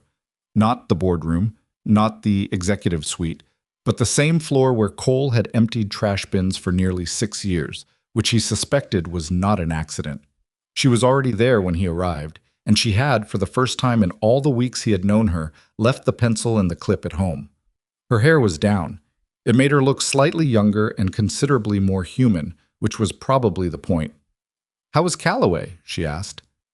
"Thorough," he said. He sat down. "Good thorough." She's very good at her job, Sophia said. We talked yesterday. She said the plea discussions with Payne are moving faster than expected, which means the evidentiary picture is strong enough that his attorneys are advising him not to fight it. She paused. She also said your contributions were, her exact word was material, which from Calloway is essentially a standing ovation. I'll take it, Cole said. Sophia had a folder on the table in front of her, which she opened but didn't immediately refer to. I told you at the hotel that I wanted to offer you something, she said. Not as a reward, as a genuine offer. You mentioned that. I'd like you to consider a role here, she said. Strategic Security Advisor. The position would be formally created. It doesn't currently exist in the org chart, which is part of the problem this situation exposed. We have a security infrastructure that addresses physical threats in a conventional way, but has no capacity for the kind of threat assessment that actually saved this company. She stopped. That you provided. Cole looked at her. I'm a janitor. You were a janitor, she said, with a patience that indicated she had anticipated this response and prepared for it. The position I'm describing is a real role with appropriate compensation, organizational authority, and the kind of operational latitude that would let you do what you're actually capable of doing, which is identifying and neutralizing threats before they become crises. I don't have conventional credentials for a corporate security role, he said. No certifications, no consulting history, no... I'm the CEO, she said. I create positions and hire people for them. Your qualifications are self-evident to anyone who pays attention. She paused. I've also spoken with the board, the reconstituted board, and the position has been approved. It's real. I'm not improvising this. He looked at her across the table. The afternoon light was coming in through the conference room windows at a low December angle, the kind of light that makes a familiar place look briefly like somewhere else. He had sat across from this woman in stairwells and loading docks and hotel breakout rooms. He had seen her face in fluorescent light and parking garage shadow and the specific gray of a hotel corridor at noon. He knew, with the certainty that came from having paid close attention to a person under pressure, that she meant exactly what she said and had thought carefully about every word of it. There's a condition, he said. She nodded. What condition? Maisie, he said. Whatever flexibility the role requires, and I know that kind of role requires a lot. I need to be able to get to her school by 3:15 when she needs me there. I need to be at the events that matter. I've spent 6 years making sure she has a father who shows up, and I'm not trading that for a title. Sophia looked at him for a moment. That's not a condition, she said. That's a baseline. I wouldn't expect anything else. He held her gaze. Okay, he said. She slid the folder across the table. Inside was a single page, a formal offer letter, already drafted, with specific terms, compensation, and a title that said Director of Strategic Security in the clean font of a document that had been put together by someone who intended it to be taken seriously. He looked at it. He thought about the bus at 10:15, the squeaky wheel on the cart that he'd never gotten around to reporting, Pete at the security desk, and his teething baby daughter. Marcus vacuuming with aggressive precision. The quiet of the building at 2 in the morning, the kind of quiet that had been, for almost 6 years, the closest thing he had to peace. He thought about a folded email under a supply closet door. A woman standing next to her car in a parking garage with her phone in her hand, looking at him like he was something she couldn't categorize. He thought about Maisie at the kitchen table, looking at him over her cereal with those tilted head eyes, saying the other work, and meaning it without judgment, just naming what she had always known was there. I'll need a week, he said, to think about it properly. Take the week, Sophia said. He closed the folder. One more thing. Yes? The scholarship program, he said. The idea you mentioned for children of military families. I want that to be part of this. Not a personal favor. A formal institutional program, endowed with independent administration. Something that exists regardless of whether I'm in this role or not, 10 years from now. Sophia looked at him. Something moved in her expression. Not surprise, but something that had the quality of recognition. Like a person hearing the confirmation of something they had suspected about someone and finding it to be true. I'll have legal draft the endowment structure, she said. We can discuss the specifics, but yes, that's a yes. He nodded. Then I'll call you in a week. She extended her hand across the table. He shook it. It was a formal gesture and a genuine one at the same time, which was the way things were between them, practical and real, without the pretense that either of them was something other than what they were. He walked out of the conference room, down the fourth-floor corridor, past the closed conference rooms and the kitchen with the vending machine that required a long press on C4, and into the elevator. He pressed the lobby button. The elevator descended. He stood in it and breathed. He took the week. He took it seriously, which meant he spent time thinking about it the way he spent time thinking about things that mattered. Not obsessively, not in a spiral, but with the steady, honest attention of a person who has learned, through a great deal of difficulty, that the right decision is usually the one that survives examination over time, rather than the one that feels best in a single moment. He thought about what it meant to stop being invisible. He thought about it as a practical matter, and as something larger than a practical matter. And he arrived, after 4 days, at the understanding that the two had never actually been as separate as he'd told himself. He had not hidden to protect Maisie from some specific external threat. There was no one chasing him, no vendetta, no unfinished business that required concealment. He had hidden because after the career ended, after everything it had cost, the simplicity of invisibility had felt like the only clean thing available. A life that asked nothing of the past. A life that his daughter could inherit without the complications of who her father had been. What he hadn't understood, or hadn't let himself understand, was that children don't inherit the life you build for them. They inherit you. The actual person, the edges and the gaps, and the things that happened before they existed.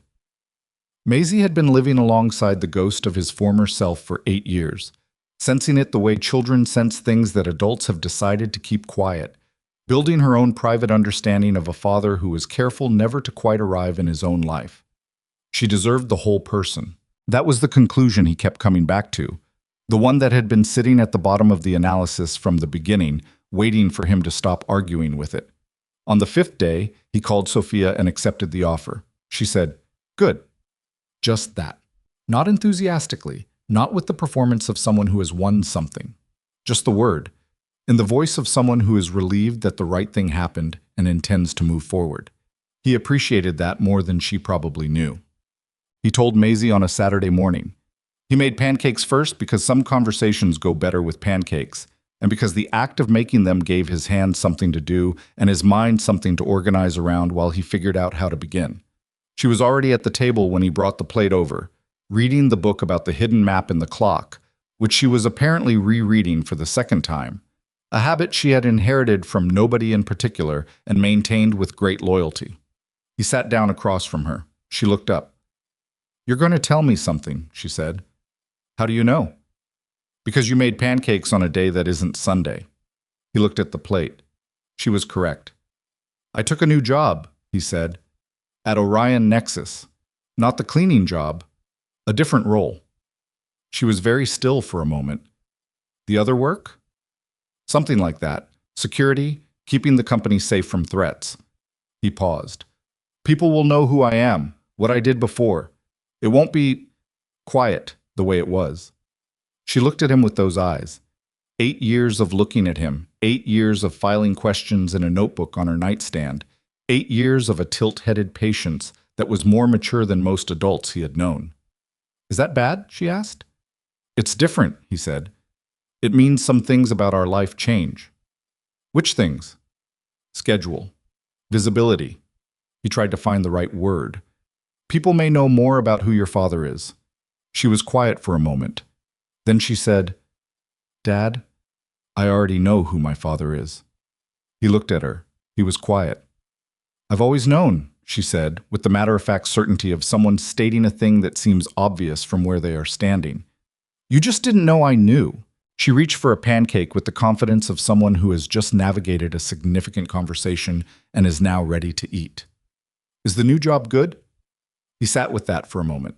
The whole history of the past months, the stairwell, the loading dock, the library terminals, the folded email, the floor plan under lamplight, sat quietly behind the question, the way everything that has actually happened sits behind the simple words that describe its outcome. "Yes," he said. "I think it's good." "Okay," she said. She took a bite. "The pancakes are good too." He picked up his fork. Outside the kitchen window, December light was coming in pale and clean, the kind that arrived in the gap between storms, and the apartment was warm, and his daughter was reading a book about a hidden map while eating a pancake, and he sat with her in the ordinary fullness of a Saturday morning and let it be exactly what it was. The scholarship program was formally established in February under the name the Mercer Bennett Foundation for Military Family Education. Sophia had insisted on the hyphenation, and Cole had argued against it twice before understanding that this was one of the arguments he was not going to win and letting it go. The endowment was funded through a combination of Orion Nexus institutional contribution and private donations that Sophia had quietly cultivated from investors and board members over 6 weeks. Independent administration, as Cole had required. A board of trustees drawn from military family advocacy organizations and educational institutions, none of whom were Orion Nexus employees. The first awards were announced in March. 12 families. Children ranging from 6 to 17. Cole did not attend the announcement event because it conflicted with Maisie's school spring concert, where she played recorder in the 3rd grade ensemble with the particular focused intensity of someone who has decided that if they are going to perform in front of people, they are going to perform correctly. She played correctly. Mostly. There was one note in the second piece that wandered in a direction that had not been written on the page, but it recovered quickly, and Cole sat in the 3rd row of the school auditorium and watched his daughter play an imperfect concert with everything she had, and he thought that this was, in fact, the right place to be. Months had a way of accumulating without announcing themselves. The investigation continued its procedural progress through the spring. Payne entered a guilty plea in April. Carver followed in May. Aldrich fought and lost in a proceeding that concluded in June with a verdict that Calloway described to Cole in a single text message. Done. The Vantage principles at the international level were a longer story, one that was still being written by people in offices Cole would never visit, using evidence that included but extended well beyond what he had assembled in a supply closet and a library and a hotel loading dock. Cole's role at Orion Nexus was not glamorous, which he had expected and preferred. It was mostly analytical, reviewing security protocols, identifying structural vulnerabilities, building assessment frameworks for the kinds of threats that didn't announce themselves until they had already gotten inside. He worked with a small team that he had put together with Sophia's support, 2 people with backgrounds he trusted, and a third who was young and sharp and reminded him occasionally, in the best way, of Marcus and his aggressive vacuuming. He was at his desk most days by 8:30 and out by 4, with enough flexibility in the structure that when Maisie had a school event or a doctor's appointment or simply needed him to be somewhere, he was there. He still walked the building's corridors sometimes. Not with the cart. He had no reason to push the cart anymore, but in the way of a person who knows a space from the inside and has developed, through long familiarity, a particular relationship with its rhythms. He knew which elevator had a hesitation on the 3rd floor and had flagged it for maintenance 3 times. He knew that the secondary server room was now monitored by a system he had helped design, one that logged every access with redundant verification and flagged anomalies in real time. He knew that Pete at the security desk had been promoted to overnight supervisor, and that his daughter, now past the teething phase, had apparently taken to sleeping through the night with the reliability of a small miracle. He ran into Marcus one afternoon in the lobby. Marcus had been moved to the day shift and was now in charge of training new crew members, a role he approached with the same energy he had brought to carpet vacuuming, which was to say, with intensity and some degree of personal conviction. They stopped and talked for a few minutes in the lobby, near the vending machine bay, and Marcus looked at Cole's badge. The badge that said Director, Strategic Security rather than Facilities, overnight, and said, "Man, I always knew you were doing something else." "You never said anything," Cole said. "Didn't seem like my business," Marcus said, with a shrug that contained more wisdom than its casualness suggested. "You were always straight with me. Didn't matter what else was going on." Cole thought about this for a while after Marcus went back to work. He thought about it the way he had come to think about small, true things. Not analytically, just with the quiet recognition that people who see you clearly and choose not to make a production of it are among the rarer and more valuable kinds of people. On a Thursday evening in early autumn, Sophia stopped by Cole's office. Not a scheduled meeting, just the passing kind of stop that happened more often now, The casualness of two people who had been through something together and had come out on the other side of it with a working trust that required no maintenance. She had a file under her arm, something for the next board meeting, and she was on her way somewhere, but she stood in the doorway for a moment. "I ran into Maisie today," she said. He looked up. "Where?" "In the lobby. She was here with your neighbor. She said you had a late call and arranged a pickup." Sophia's expression had a quality he had come to recognize, the almost smile, but more than that today, something warmer. "She told me about the hawk." "The clay hawk?" "The one from the shoebox project. She said she brought it to her classroom display and her teacher loved it, and that you told her the wings were right because real hawks have asymmetrical wings in flight." Sophia paused. "She said it like you had told her something important." Cole was quiet for a moment. "It's a third-grade diorama." "I know what it is," Sophia said. "That's not the point." She looked at him with the directness that he had long since accepted, simply the way she looked at things. "She's a remarkable kid, Cole." "Yeah," he said. "She is. She told me she's going to study biology when she grows up, or structural engineering. She hasn't decided, but she wants to understand how things that look fragile are actually strong." Sophia said it without editorializing, just reporting what she'd heard, but there was something in her voice that understood why she was repeating it. Cole looked at the window. Outside, the city was running through its ordinary autumn business: traffic, commuters, the early suggestion of dark in the eastern sky. A city that contained, somewhere in its ordinary texture, a parking garage where things had started, and a loading dock where some version of them had ended, and a library on Alderton Street where a man had run searches on a public terminal while his library card sat in his jacket pocket. "She has a notebook," Cole said, "on her nightstand. She writes questions in it that she's saving for when she's older." Sophia said nothing. She was listening. "I saw it once, years ago. I didn't read it." He paused. "I've been thinking lately that some of those questions might already have answers now, that she could probably close the notebook and start a new one." The office was quiet for a moment. Sophia shifted the file under her arm. "I should get to the board prep," she said. "Yeah." She started to go. Then, at the door, she stopped. "Cole." "Yeah. For whatever it's worth, from where I stand." She chose her words with the same careful specificity she brought to everything. "What you built here, the way you built it. I've run this company for 3 years, and I've met a lot of people who were impressive in various ways. I've met very few who understood the way you do, that protecting people and caring about them are not two different skills." She paused. "That's not common." He looked at her. There was no performance in it, just a person saying a true thing to another person, which was all it needed to be. "Thank you," he said. She nodded, walked out.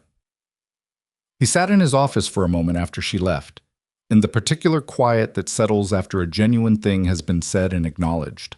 Outside his window, the city was doing what cities do: indifferent, continuous, full of people carrying things they hadn't chosen, and building lives from whatever materials the years had left them. He thought about what she had said, that protecting people and caring about them were not two different skills. He had operated for most of his adult life as though the part of him that was capable of the loading dock and the stairwells and the 14 years of training was a different instrument entirely from the part that made pancakes on non-Sunday mornings and drove a clay hawk to school in a 12-year-old Civic so it wouldn't get damaged on the bus.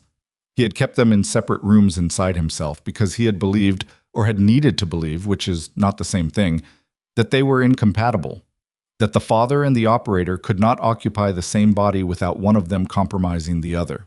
What he understood now, sitting in an office in a building he had once cleaned in the small hours of the night, was that the separation had never been real.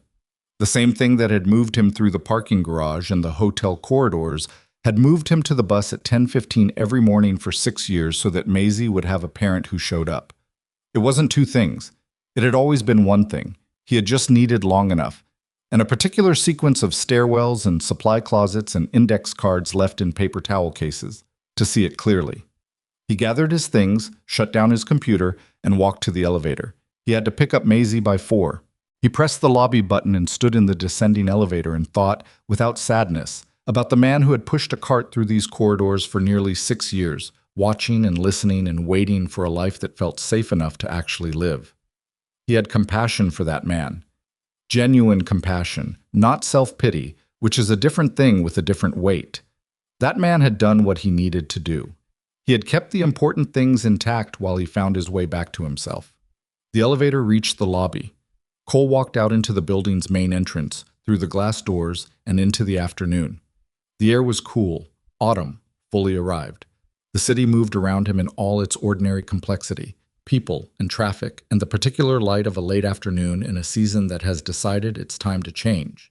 And he walked through it as himself, fully, without the practiced invisibility that had been, for so long, the closest thing he had to armor.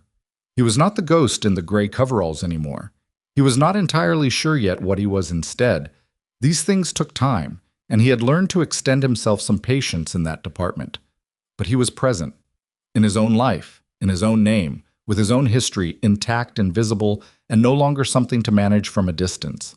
He got in the Civic, drove to the school. Maisie came out of the front entrance at 3:16, slightly late, with her backpack on one shoulder and a drawing in her hand. Something she had made in art class, from the look of it, colors and shapes in the abstract way that children sometimes make art, meaning first and structure second. She spotted the car and came over and got in, and she smelled like school and art supplies, and she dropped her backpack on the floor between her feet and held up the drawing.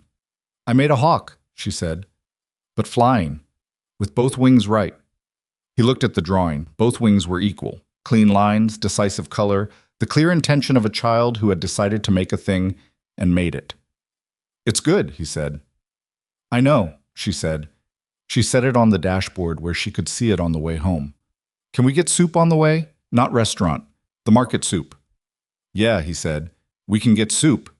He pulled out of the school lot into the ordinary traffic of an ordinary Thursday afternoon, and his daughter watched her drawing on the dashboard and talked about her day. Something about a math problem that had been structured wrong. Something about a book the class had started. Something about a plan she was developing for the spring science fair that she was not yet ready to fully disclose. And he listened, and drove, and was present, entirely, in the life he had built and the one he was still building, and in the space between who he had been and who he was becoming, which was not a space of loss but of expansion, of a person finding out that they were larger than the room they had been living in. The drawing stayed on the dashboard all the way home. Both wings right.